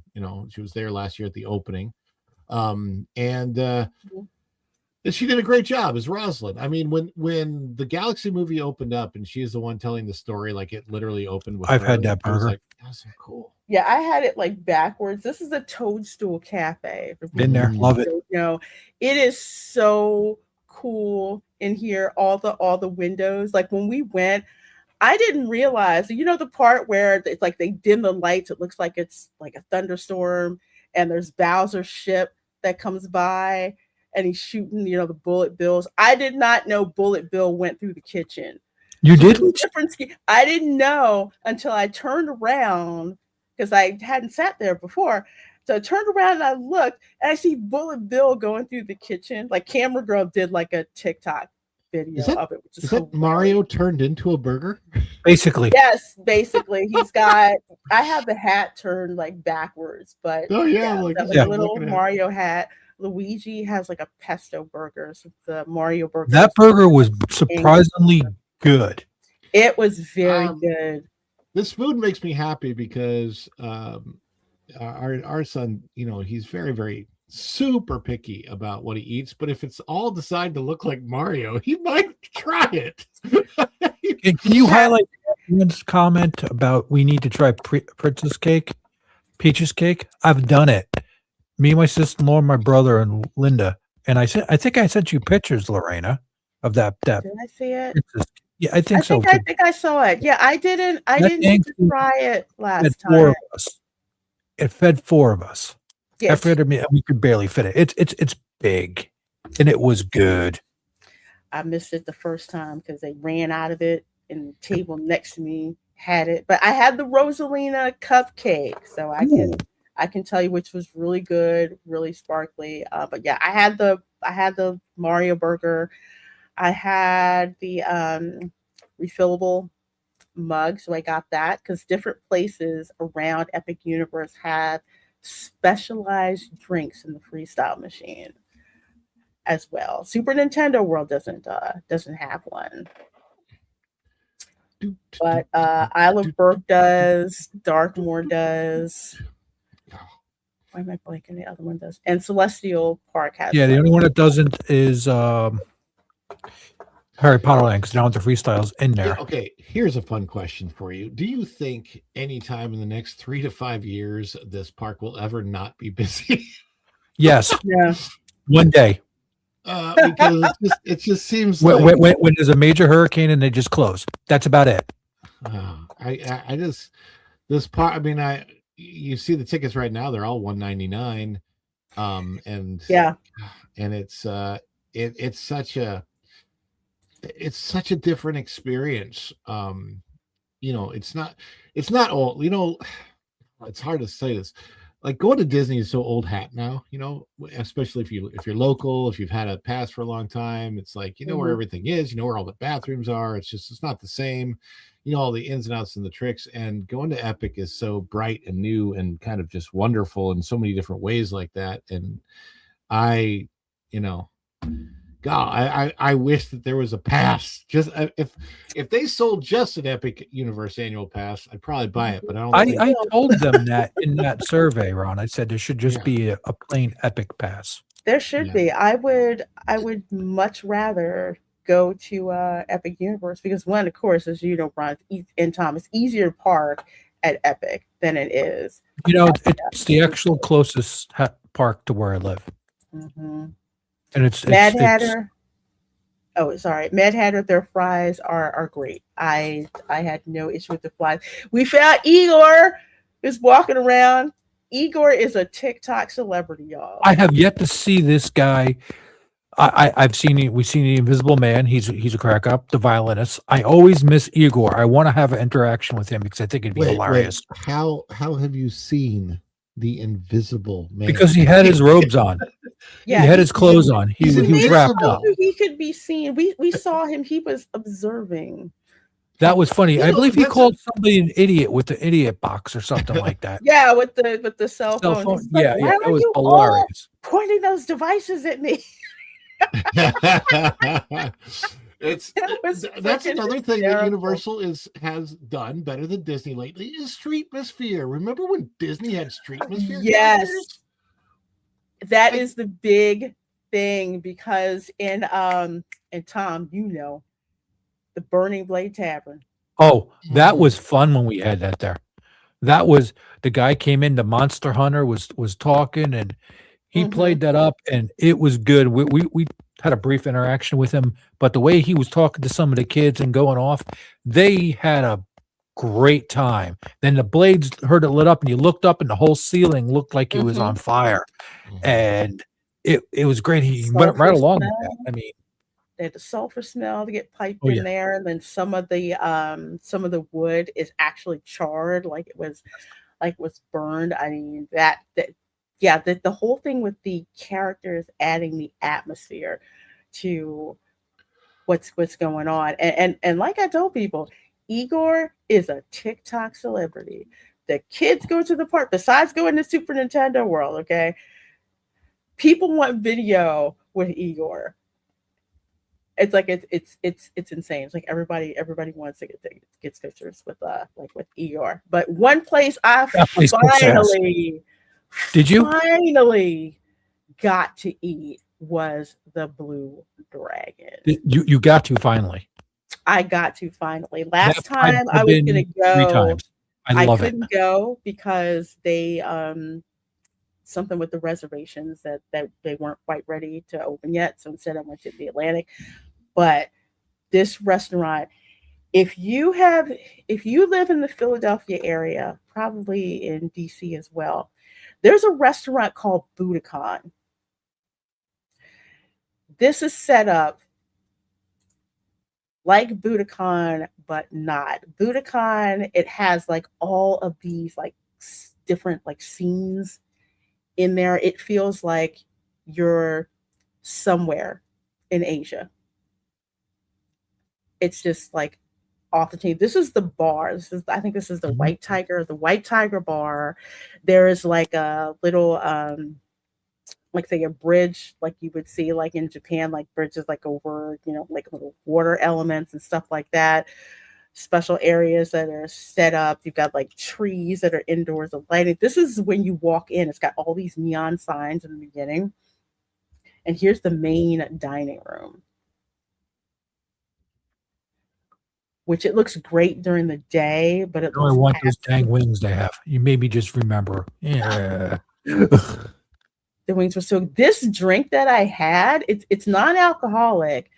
It has like turmeric, coconut milk, and pineapple juice in it.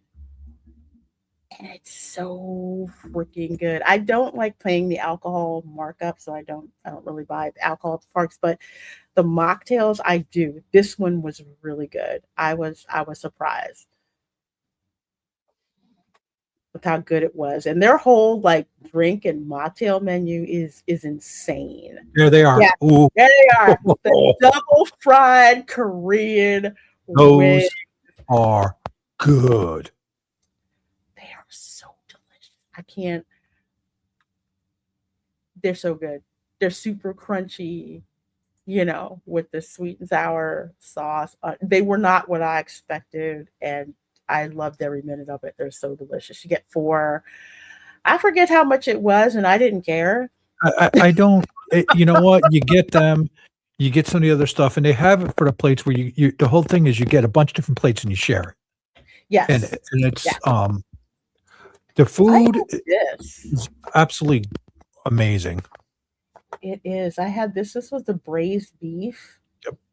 with like bamboo shoots, and they're like these delicate noodles that were under it. It was delicious. I was gonna try the dragon rice, but I'm like, I make that at home. That's basically Cajun fried rice, but they call it dragon rice. This is the sweet and sour chicken served with the side of snow peas. I kept stealing Camera Girl snow I peas. think They're, Linda got that. I they're forgot so, what she got. they're so We delicious. tried so much stuff. It was So that as she said in chat, it is her favorite. It is her favorite to go there. yeah, And we had lunch at the Atlantic, if you remember. We liked that. yes, That that was that theming was insane. If you yes. like Jules Verne, 20,000 Leagues Under the Sea, you will love that restaurant, especially the bar. The bar is set up incredible. So this is like later on at night where you see like literally the blue dragon. We didn't really see it right away. Seating in this place, the prices are not bad. The prices are, I want to say, like maybe 10% over what you would pay at P.F. Chang's, but the atmosphere of the Atmosphere, place. and if you're a pass holder, they will give you the discount. Mhm. It is absolutely fabulous. So this was at night when we got out, and you can see the umbrellas. I didn't see this when we walked in the morning, but that's the patio on both sides. So there's an outdoor bar as well if you don't want to go inside. So the outdoor bar has, you know, umbrellas on one side and then also the umbrellas over on the other side as as well. And that's the Blue Dragon at night. Such a great restaurant. You know, I am hoping that they open up this part, the park for that part of it, and just at nighttime for people to come try these restaurants, and just close off the hubs and have it so you need a ticket to get it, and they could easily do that. They They could easily could. do. They could. The portals, they can cut off the portals and everything and let people go in. Oh, this is that battle of the ministry because when we were almost finished eating, it said a 20-minute wait. I'm like, we're going. And the park Wow. was going to close in like 15 minutes. So we were like, let's go. Because I did not get on Battle of the Ministry when it first opened because the virtual queue was Yep, ass. that How was they did it. crazy. It was nuts. I'm like, whoever put that together, y'all need to do better. So we just ran over there. I'm like, let's go, let's go. It says 15-minute wait. It took us longer to get through the queue Queue. than the And attraction you itself. didn't get the outside queue. If you remember, I sent you video. Nobody really knew that they had an overflow that went to the outside. Remember, I sent you that, and you were like, I thought you were at Epic. Are you still?" I'm like, "Yeah, I'm at Epic." We sat in that line for 7 hours, 6 hours. I couldn't believe how long you were telling me. I was like, how long? And they had bad What? announcing. Hopefully they worked it. I remember those stairs going into it, and yes, into This the phone booth, the voting booth. this this like ride vehicle. Think of like the vehicle from Tower Terror. But instead of like the benches, it's really cool how they set it up. So there's actually more room to move around and to like walk around. They also have like they have the seat belts and everything. Actually, they're a little better than on Tower of Terror. But this is basically Tower of Terror, but with an additional vector of movement. Yep. And I was freaking floored how they It's a how they good did it. ride, but honestly, I like Monsters better. Like monsters, but I I like haven't Monsters Unchained. I better. like the way that we did that twice in a row when we went that day. Hmm. That was a hoot. Um, That was fun. I like the queue for both is great, but the ride itself, I liked Monsters better. That's just a personal thing. I felt it was a little bit I more in your face, I have to especially with the give flaming part. Universal props for naming one of their flagship rides at this park after the people at the C-suite at in Burbank at Disney. I mean, Monsters Unchained. That's No, that I can't say it. I can't say it. I want to behave. I'm not going to say it. And this is it. This is at night. This is like one of the coolest shots that you can get. The other one is if you go to Helios, and get it from the other direction. and Yep. then from the other It's direction. it's so funny. You see all of this at Epic. You see what Universal's doing, especially here, in Orlando right now, and they're doing other things in other parts of the world, obviously too. And Disney is so far behind in their reaction mode to this that it's just like because Agreed. they're already getting ready to put another ride at Epic. They're already expanding. They've got the expansion plans on the board.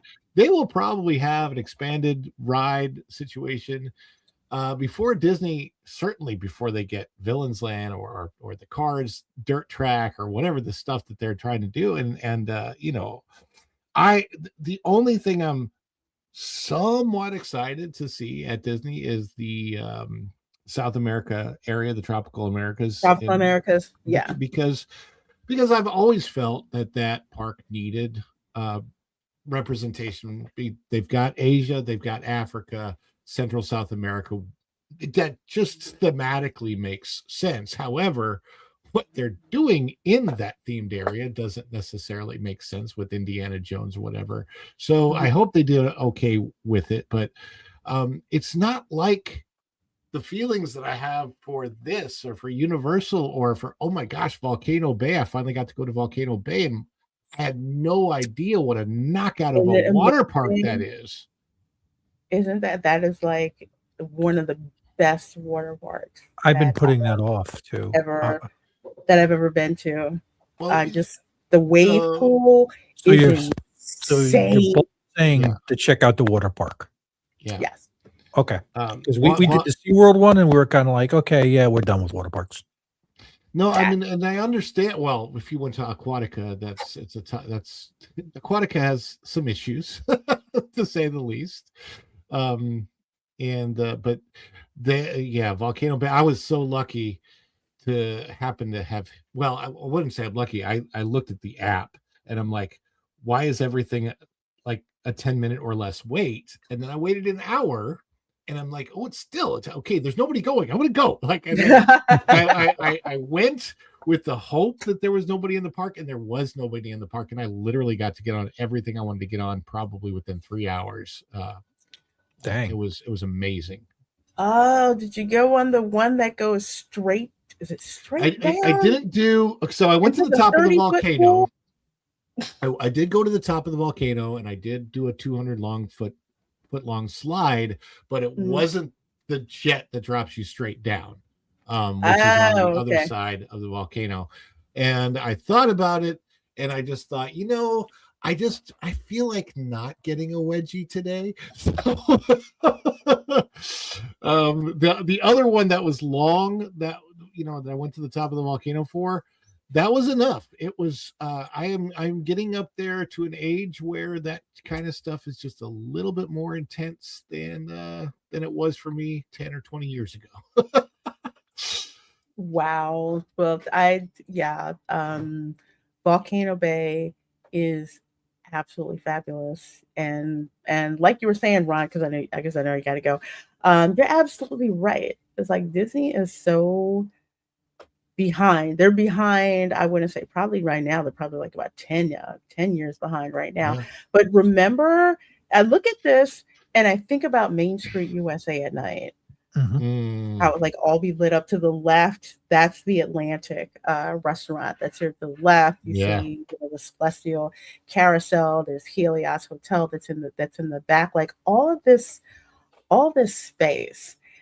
And there's so many, again, this is why more than likely Tony Baxter had that smirk on his face as he's walking around Epic Universe. And he's like a celebrity because everyone seems to know who he is. Like, it's Tony Baxter. Okay, well, how many former Disney Imagineers working for Universal, how many of them worked under Tony Baxter? Because you can see all of these just like callbacks to Disney used to do stuff like this. Yeah. And it's in the actual park, even down to the trash cans. Remember when Disney had themed trash cans? That was yeah. Remember that? Yeah, they got themed trash cans there. It's absolutely incredible. Like I said, I think a daily for the past, I think I paid like $165 per day because it, again, was a high season. But it was actually okay because if I wanted to, from the start, from the park open to park closed, I could run everything in the park. That a lot of people don't know this too. If you're there at Epic Universe and you do need to take a break, you can walk into the lobby of the hotel of Helios. Yep. And you can just kind of, it's like there's a little hangout area there that's not really busy ever, and there's some couches, and you know what? There's some good munchies. Take a little nap for about half an hour in front of the fountain. I've done that. You get the spray off the fountain. Yes, there is a fountain show at night every night. And it's not just the fountains in front of Helios. There's the fountains that are all throughout Celestial Mhm. Park. So you can literally be riding the carousel, and there's like lit up water fountains around. So cool. Ron, I know you got to go. So any last thoughts, and can shout out your channel and where people can find you? You can find me at Follow the Bradleys Fun, and we do shows. I might do a show tomorrow. I'm not sure.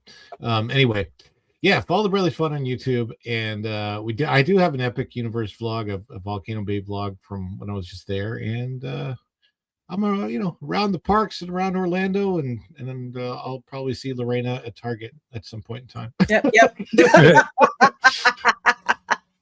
That's how we do. That's how we do. Okay. Thanks for popping in, Ron. Such a welcome. Yeah, I would have been earlier that I was cooking chicken. I saw them like, oh, I didn't know you were doing a recon because you're not doing recons all the time. So it's been a while, but we are definitely back. We are all right, cool.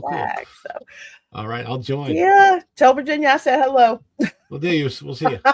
Thank you. Bye-bye. Laters. All right, yes, folks, please do check out Ron's channel. Follow the Bradley's Fun. If one of my mods could put his channel in the chat, I sure would appreciate that. I know I saw some folks sneak in. I thought I saw Views with Hughes. Yeah, views with Hughes was in there. Yeah, he was there. I think he got there after I did. The Donkey Kong power-up bands gave people special access today. I went, really? That's cool. That's cool. And it also maybe because the wait time for the Donkey Kong coaster was nuts. It was like 2 hours. Yeah, it was crazy. It was absolutely some of that stuff for Donkey Kong is off the wall, and it's really crazy. Yeah, it's really cool. It's a fun ride, but man, I was like, it's 2 hours to get on that. And I don't know if they were doing some testing with the empty vehicles. Usually when they would do that, that's when they were trying to put more vehicles on the tracks to get things going. But it was a 2 hour wait for that. I think about an hour for Mario Kart. I think it was 90 by the time we got in line, and like an hour for Yoshi. We didn't get on Yoshi's because it was too long. When me and my brother went, that line was, I was like, why is Yoshi so long? It was like over 2 hours. Like, yeah, no. We were outside, like in line outside. Here, let me switch to the third one I may have. There, go ahead. Yeah, so that's at Léa de Solène restaurant where I went and finally got to eat there, which was absolutely delicious. Did you happen to go into Goblet Noir after this one? I did not. Oh, next time you need to go in there. I did not. I'll have to try it because we ate here.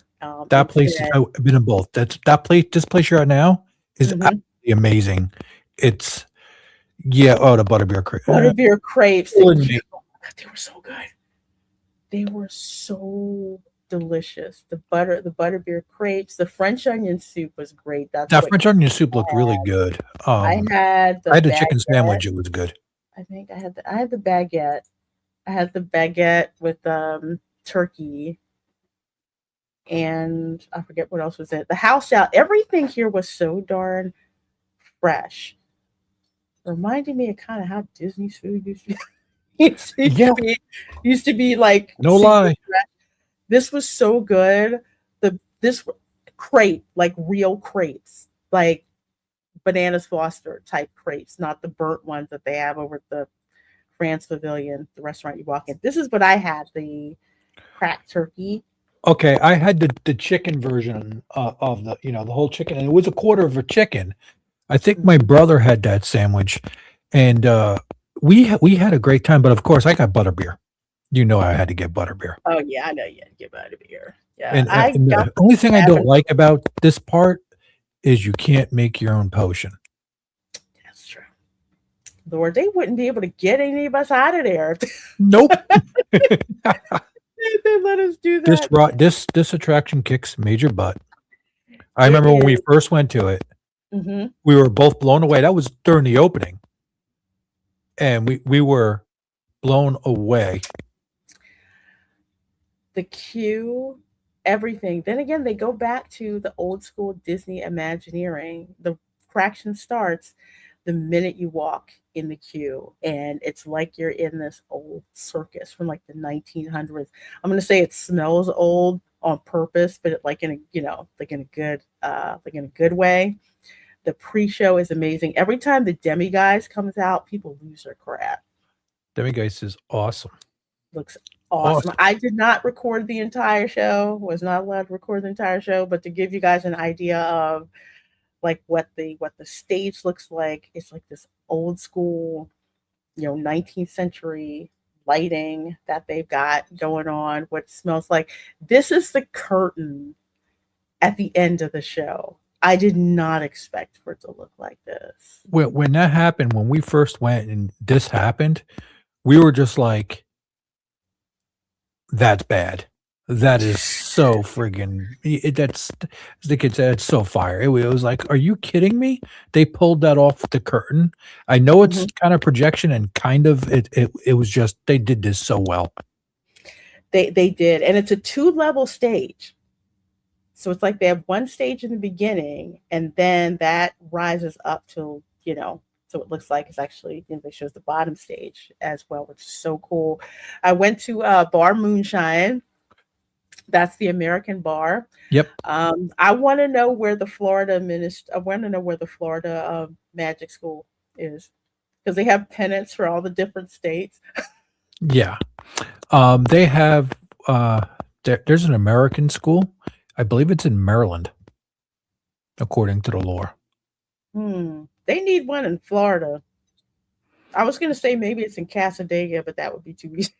Yeah, they have I think Linda had that purple drink. I think she had one of those, either the purple one or she had It starts out blue, but then it turns purple. yeah, And she had a then lemon one. I don't it know which one that was. looks like this luster dust. Oh my God, it was so beautiful. It was gorgeous. And then we went on over here to Isle of Burke, which is way more enjoyable than I thought it was going to be. We decided to go eat in Mead Hall finally, because we didn't eat in Mead Hall last time. Perfect place to get away from the heat. It looks just like the movie when you go inside. And it has this oh my gosh, there's a dragon blast. Yep. It's so good. I filled that sucker up like 4 times when you go to the freestyle machine. But you go in, order on the app, you scan the tag at your table. I love how they do this, and then they bring the food to you to your table. I like how that is done in most of the parks like that because of it's like quick service, but it's not. It's nice that they bring out the food. You're not Yeah. standing in line. You can sit down, relax, take a look at your Mhm. app, order, and being on your cell phone there to order something is completely different than standing outside trying to order it to me. It's like, okay, I'm sitting down, I'm relaxed. There's nothing to look at really. I checked everything out here. Let me order our meal. Mhm. And it's pretty painless if you have your app set up right. You just order food, you scan the bar on the table, or it says enter the table number, and it comes up with the message, "Hey, are you there?" "Yeah, I'm here." Click, that's it, you're done. Yeah, absolutely. It's a lot less painful than the one in the My Disney Experience app. And I got told we got rated. Yep, steel leg of history. Still like a history. Hello, my dear. Just hello. How are you doing today? Be blessed. Well, I am doing very well, blessed and highly favored. Enjoying Holy Week. So good to see you here, and thank you for that rate. I sure do appreciate that, my dear. Much appreciated. Yeah, these are the turkey wings. So I got the turkey wings. It I came with haven't like tried root those yet. vegetables and potatoes and this like sweet onion. It was really good. Um, And of course, yeah, we got fries. We got Yeah. fries. Me and Bob, we had fries with some kind of dipping sauce that was amazing. It was like it was different. It wasn't ketchup. They had some kind of sauce. I've forgotten the name of it, but it was good. Hmm. I gotta ask Barry Place. I gotta ask him what it was. Maybe he'll recall. Well, that was meatballs with the lingonberry jelly, and this is the dragon That's splash. it. Lingonberry jelly. You can order that on the side, and you can dip it. It's freaking good. You got it. It was so good. I have I to got try Dragon Splash. I didn't try that. so much dragon splash. It reminds me of Mountain Dew. Oh, really? Okay, now I Yes. definitely got to try it. Yeah, it reminds me of Mountain Dew. They have the Celestial Spritz was okay. Don't get the 0 calorie version. That one was like not really worth it.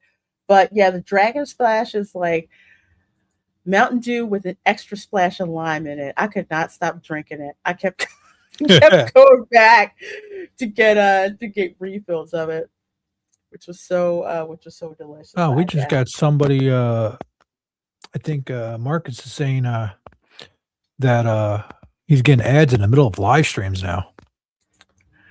Oh yeah, sometimes it'll do that. Gotta look YouTube. It's like, About thanks. that.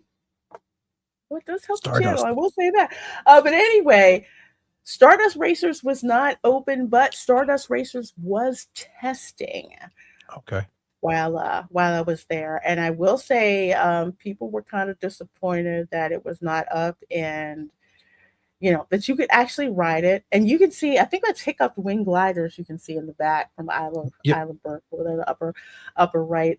It was not going as fast as it normally does, probably because they were just actively testing. Because I'm like, man, that's not moving as fast as it used to. It is open now. This was routine maintenance that they had to do anyway, maintenance inspection, all that stuff. So we missed that. And of course, we had to go back. Ministry of Magic, again, with the immersion, you can go there, not really ride any attractions, really. Just go Yeah. here. You got the wand, go to Hang the out. wand stations, go to We'll buy Nocturne a fancy Alley. purse. Talk Yeah, to the buy. sisters. Oh, yeah, Madam Cosme saw my fancy purse. Where the heck did I put it? I put it somewhere else. Yeah, I actually took it to the park. Did you? So many people were like, "Where did you?" I didn't buy the bag, but I looked at it. I'm like, it was the best bag. I wore it. That's my fault. I'm sorry I twisted your arm. It Not is sorry. your fault. It is your fault. Madam Cosme thanks you very much. Hey, you got the you had the Slytherin. Where'd you find a Slytherin alumni hat? Box lunch. Send me the damn link. Here's the secret, okay? You can buy merch at the parks for Harry Potter. People do. But one thing that Universal allows you to do that Disney does not allow you to do is the cosplay. Mm-hmm. Even if it's cosplay from home. So if you go to the Universal Park, some of the most hilarious t-shirts I've seen are the Harry Potter theme, like t-shirts and stuff, which is too funny. My favorite, what is it? Was it Gryffindor in the streets, Slytherin in the sheets? That's That's hilarious. most popular one that I've seen. Every day I'm Slytherin. I mean, it's so funny with like the stuff that's that you bring from home. But you could go to like Box Lunch, Hot Topic, Target, places like that. But Box Lunch has the best stuff. I keep forgetting about Box Lunch because I've been looking for a plain old. I just want a black hat with a green snake on it with mesh, and that's like pulling teeth trying to get that. We'll definitely go there. Plus, they also have the store in the Florida Mall. I avoid the Florida Mall. I stay away. I try not to go there. Only problem is I actually live relatively close to the Florida Mall. I know, but it's like where I'm at. Our mall's been torn down right now, so I don't have a mall to go to here. I kind of like it. Happiest parking. Your sister and niece are down at Disney right now for the next 9 days. Oh, I hope they enjoy it. It's going to be insane. It's Easter. It's crazy, but it's also It's also fun down there this time of year. Oh, I hope they have a good time. Ministry of Magic. So this is the second time that I went on Battle of the Ministry, and this wait was I think about 75 minutes long. So with the queue did not go outside, The but we day were I kind went, I can't of all believe there. that's still how that queue routed like that. I It can't believe was, that. I mean, It's inexcusable. it was Wait, just, that. just ridiculous. It was like, wait, this goes outside. Why is it going outside? Why are we inside to go outside again? And where they brought you out, when you first start walking in, and the hallway starts curving like that. There's 2 doors to the right. Oh, They you brought know you out what? that way. I forgot. The second time we did go outside. Okay. We went So you went to the outside atrium out there. before we You go to went this to the thing, and flu. Yeah. yep. Yeah, I completely forgot. Man, I blanked that out of my mind. It wasn't like heavily packed, but they were, sending us out there. It took you longer to go through Yes. the outside line and the wait, but I forgot that we did that. But yeah, they did that, and we went in through here. It's more people, but at least I got more time to look through the queue, The which queue's again was amazing. pretty There's a lot of little fun. things in it. Mm-hmm. A lot of details that people walk past and don't realize. You see I mean, the big thing, the queue broom thing, picture? it's okay. But all the little details, like you'll see shadows show up, like somebody's walking by, you'll see like characters pop in and Mm-hmm. out. Yep. I love the wanted posters. They had all the Oh yeah. wanted posters around. That right there. I This want to recreate that so bad. this is so cool. You'll see people walking around where people are going, where they're headed. I thought this was like just a flat projection at first. And then I'm like, wait a minute, there's all this other stuff Uh-huh. that's moving around and going on. This This room room kicks was butt. That room's hilarious. insane. They had the talking bust because you had the talking pictures in Hogwarts Castle, but they like plussed it up in here with the talking bust and the pictures. It was fabulous. I wish I could have gotten more footage. I was so tired. Then I'm like, wait a minute, is that bust talking? And I want to say these are the pictures. I want to say 2.0 talking projections. The original ones are fabulous, but you can tell that they upgraded the technology for these particular portraits. It's still the coolest thing to walk in and see that. You feel like you are truly in the Ministry of Magic. That main portrait, when it starts talking, that one is the bust. The way they did that, they did it really, really well. Mm-hmm. It was so cool. I could have just stayed in here for like the longest time. But that again, that's what original Imagineering used to do with the queues. It was a long wait, but if you're not conscious of the passage of time, you'll just wait there. And, You just and it wait there. doesn't it doesn't it doesn't This bother you. room, there's so many details going in there. Oh Lord, all the pictures of the cats on the on the plate. Oh yeah, and then when you see that duster going, I still got to get close-ups for that for Erica, and I haven't been The able to. duster. Yeah, the duster Okay. that's going in the track. We want to figure that out. I was You just you like, know what we're thinking: deconstruct, reconstruct, and mhm. Yeah, I saw that. Like with the duster, there was something and I else in always forget this house elf's name, but they I did do an too. amazing job on that animatronic. Crazy good. Crazy good with like And all the all fluid, the of them are motions like are that. are fluid. It's Yeah. shocking. No, leaking, no falling over or anything like that. Very, very Well, fluid. that animatronic is in a nice air conditioned room. It's got the life. That's true. That's true. Cats on plates. Come on, you'd be happy. You'd hang. Sorry, that freaked me the heck out. It still does. It's there's cats, and then just the pink. I think she's the only freaking one that when she uses her wand, there's like pink effect. She thinks she's the only one. that it does that with. But yeah, that's it. There's only one person you could hate more than Voldemort, and it would be Dolores Umbridge Umbridge. Yep.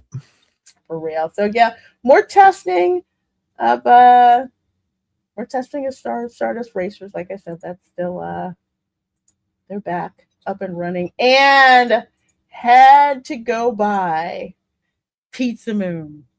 Yes, the I pizza haven't eaten there yet. good. I went in there, looked around. That's another place I want to try. We haven't tried it. Haven't had the time. We ate so much and did things. It was insane. Well, now they have the takeout boxes. I Ooh. guess Tom Corliss screamed enough, but yeah, now you have the takeout boxes. The pizza, the effects are so good. That's in there. The pizza is good. I like San Marzano tomatoes, so it's on here. Arugula, and I think it's got like hot honey. I think that's on it. That that I got, and I shared this with Camera Girl. It says it's a personal pizza, but it can easily feed two people. And Princess yes, we Peach. saw Princess Peach. We walked. This is what happened. We went back to Super Nintendo World. All I heard was Camera Girl screaming, "There's Princess Peach!" And She geeked out, huh? without thinking, we just went straight into the line. It was I was just like, what? Because we missed her the first time. This is the first time we've gone to Super Nintendo where we saw all the characters That's cool. like out. I think Toad is probably the only one that we didn't see, but we saw Mario and Luigi. Of course, they had Yoshi that was there and Princess Peach. This is who we really wanted to meet, like the first day. So as soon as she shows up, the line automatically just starts growing exponentially. She does have some voice reaction as well. And I got to say, her handlers were very, very good with keeping track of how many people, and they let Princess Peach know how many people are in the picture. Of course, we had to get Yoshi again. So Yoshi was so darn busy. I felt so sorry for the dude in the costume because they kept him busy. And you know what? They didn't rush either. Well, that's good. That helps with the experience. That's kind of like when we saw um Toothless and the people, they didn't rush them. They didn't rush them. People are calling me so much today. It's like, okay. It's like, what happened? But yeah, it was great. His Yoshi's line was insane. So just be a little patient. It is concurrent with the film. The line is like super long. If they cut off the line, please just ask the team member when they expect Yoshi to be back. And he was pretty much out there, not in the morning. They start out with Mario and Luigi first thing in the morning. So I would say probably like around 11ish or so. That's when Yoshi shows up. So it's like there's a meet and greet on one side for Mario and Luigi and Toad, and on the other side here for the Super Mario Galaxy movie, they have Yoshi right in front of the entrance to Yoshi's Adventure. So you can't miss it. So it was so cool with how many people took pictures with them, were taking video with them. It was fun. It was that good, huh? It was that good. And I finally got my Donkey Kong. Well, You got the mug? sitting in it. Vader's sitting in it right now. But yeah, I got the Donkey Kong. You got the waffle. mug? What drink did you get? Yeah. Yeah. What did I get with the pineapple banana float Was it good? bars? It was good. It Okay. was really good. I kind of balked at the fact that it was $18, but I was like, oh yeah, the mug comes with it. So got the Donkey Kong. Oops, sorry, anyway, Good. sorry about that. He took a head around the ground. But yeah, so I got this very popular item to get from Super Nintendo World. Donkey Kong banana waffle thing. So I would highly suggest getting. There's nothing that I got from Epic Universe where I was just like, oh well, I overspent on that and Uh, regretted it. It was just more of just shut up, just Take my money. Did you Give me my try the stuff. little calzones in the Donkey Kong area? I did not. You gotta try the red one. Isn't that a Yoshi Snack Island? Yes.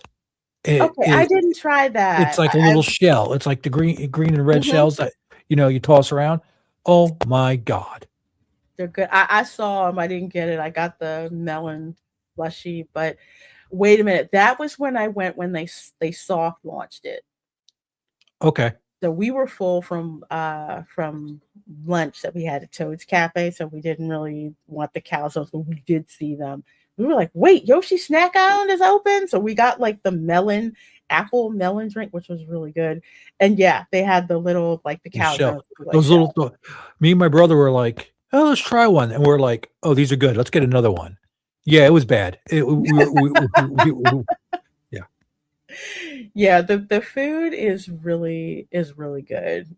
One of the dings that I used to have against Universal for a while is that their food was not really as good, but the food at Epic, I can't remember anything I had uh, that I did not like. And yes, I had the Rosalina cupcake. I thought I had video, but I guess I had pictures. It was really good. It was so good. It Uh, was so moist, and I think it was only $5.99. That may sound expensive, but cupcakes at Disney are like 8, $9, and was nowhere near as good. Well, let me preface this by saying anything that you get from the Animal Kingdom area, the food is top notch. The cupcakes over at Animal Kingdom Park, delicious. That's always going to be top tier. The Rosalina cupcake is right under that. okay.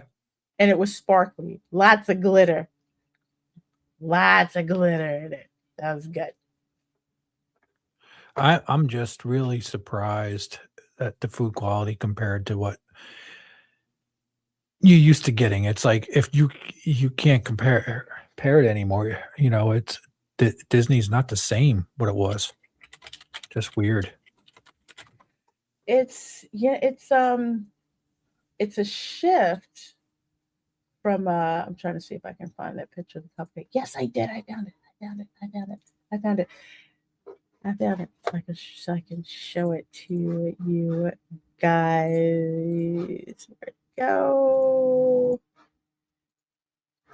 That's the Rosalina Oh, cupcake. that's cute. Had like the little white chocolate thing. Had a really, really moist, like bluish cupcake. Two different colors of blue because I think Erica was like, usually blue frosting has a nasty aftertaste. No, it Okay. didn't. It Didn't? had like Okay. a vanilla berry type of taste to it. I split it with Camera Girl. I should have kept it to myself. Ha! But no, I didn't. The frosting was good. I want to say I think Going show me in the chat. I have he hasn't been a I he want to texted me. He was not home. So, Okay. I want to say that it was Italian buttercream. okay. Italian buttercream has a different well, that kind of would make sense. Italian buttercream has like a different taste to it. It's not as heavy as your traditional American buttercream. I only made it once. Was it French? No, Swiss buttercream. Excuse me. Swiss buttercream. I've only made Swiss buttercream once, and it Oh, was really good. But it's a process. It's like a I want to say 2 or 3 step process to it. It's like you have to melt the butter, slowly melt the butter, and then Linda wants to know if the crown was edible. yes, it's like white chocolate.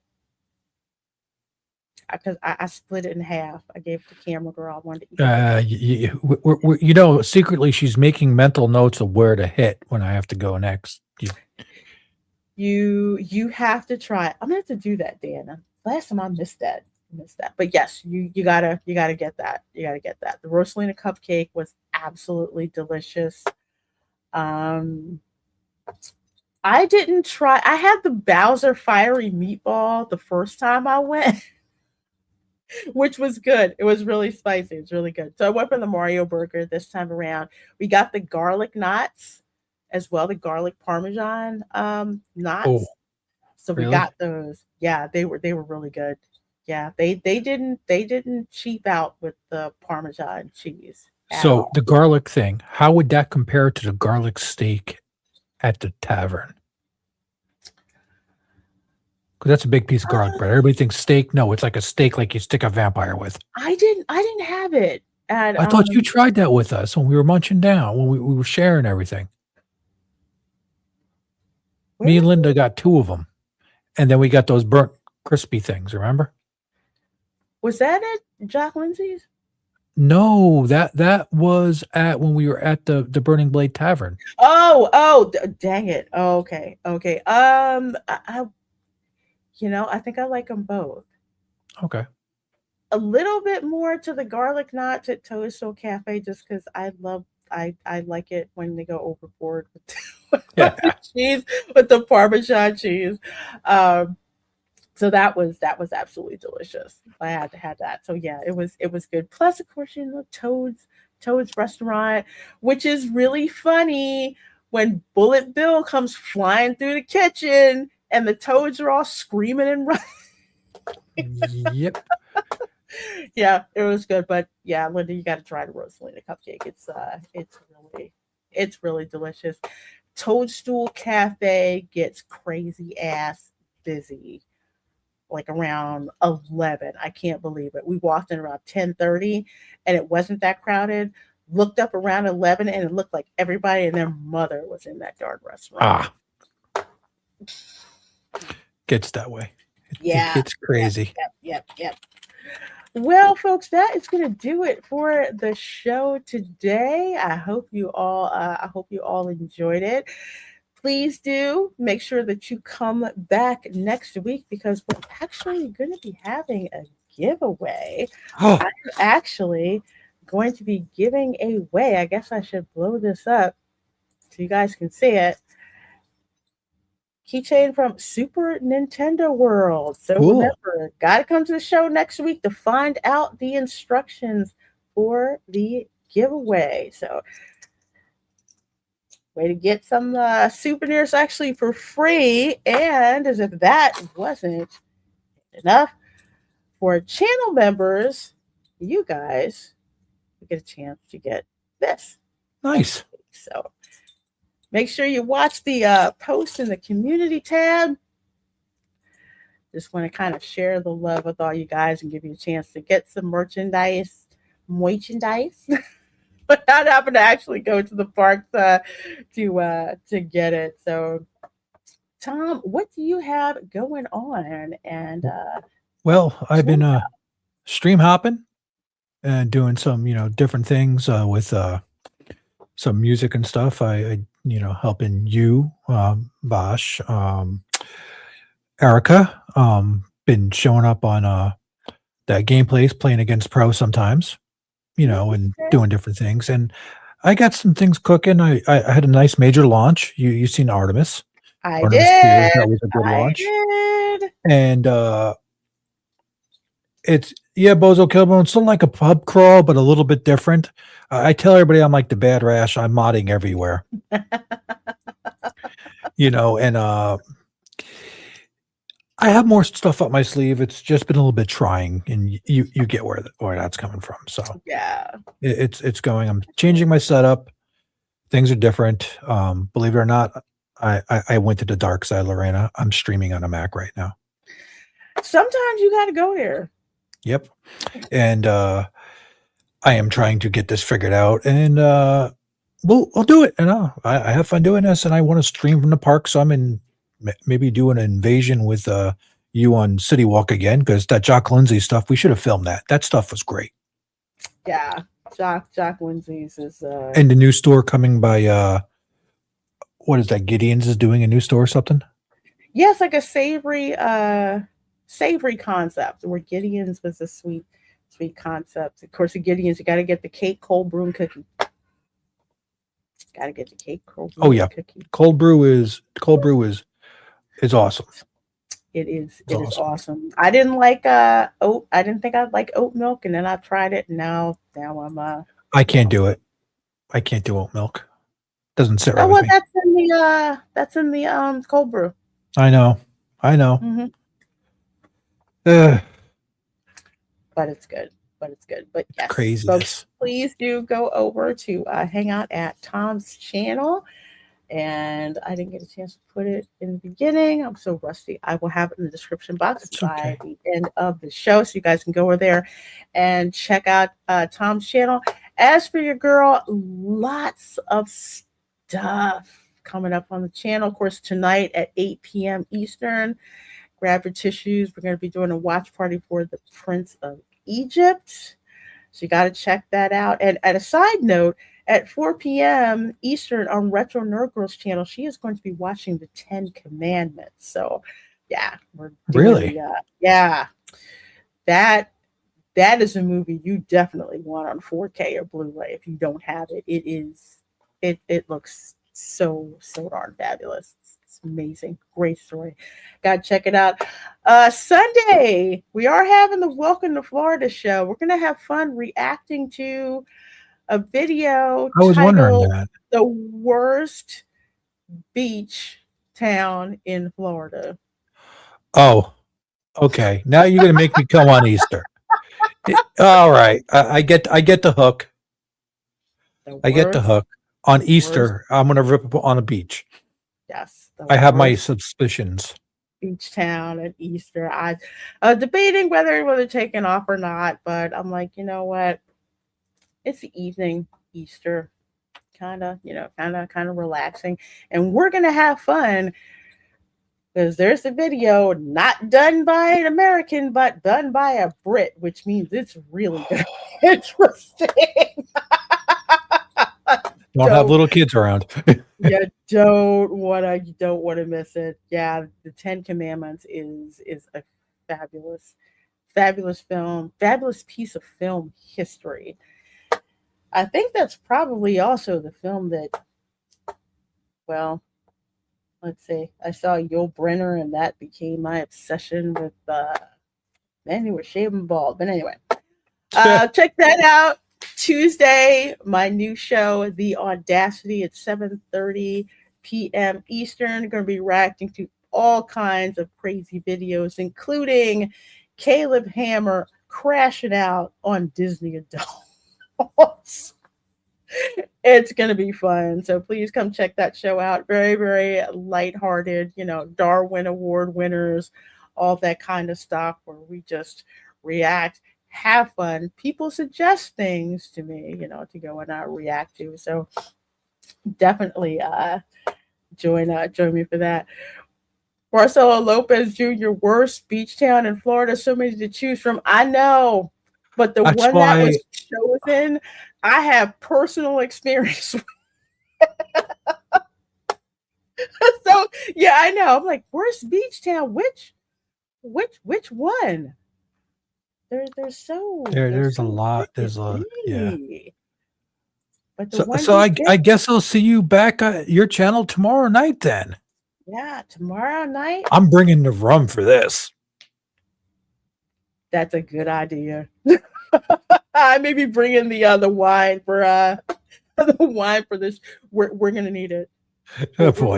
really we're really gonna need it in a a hilarious way. So yes. So folks, again, thanks so much for hanging out here with us on the channel. Thanks again so much for Ron being here. Make sure you check out Ron's channel.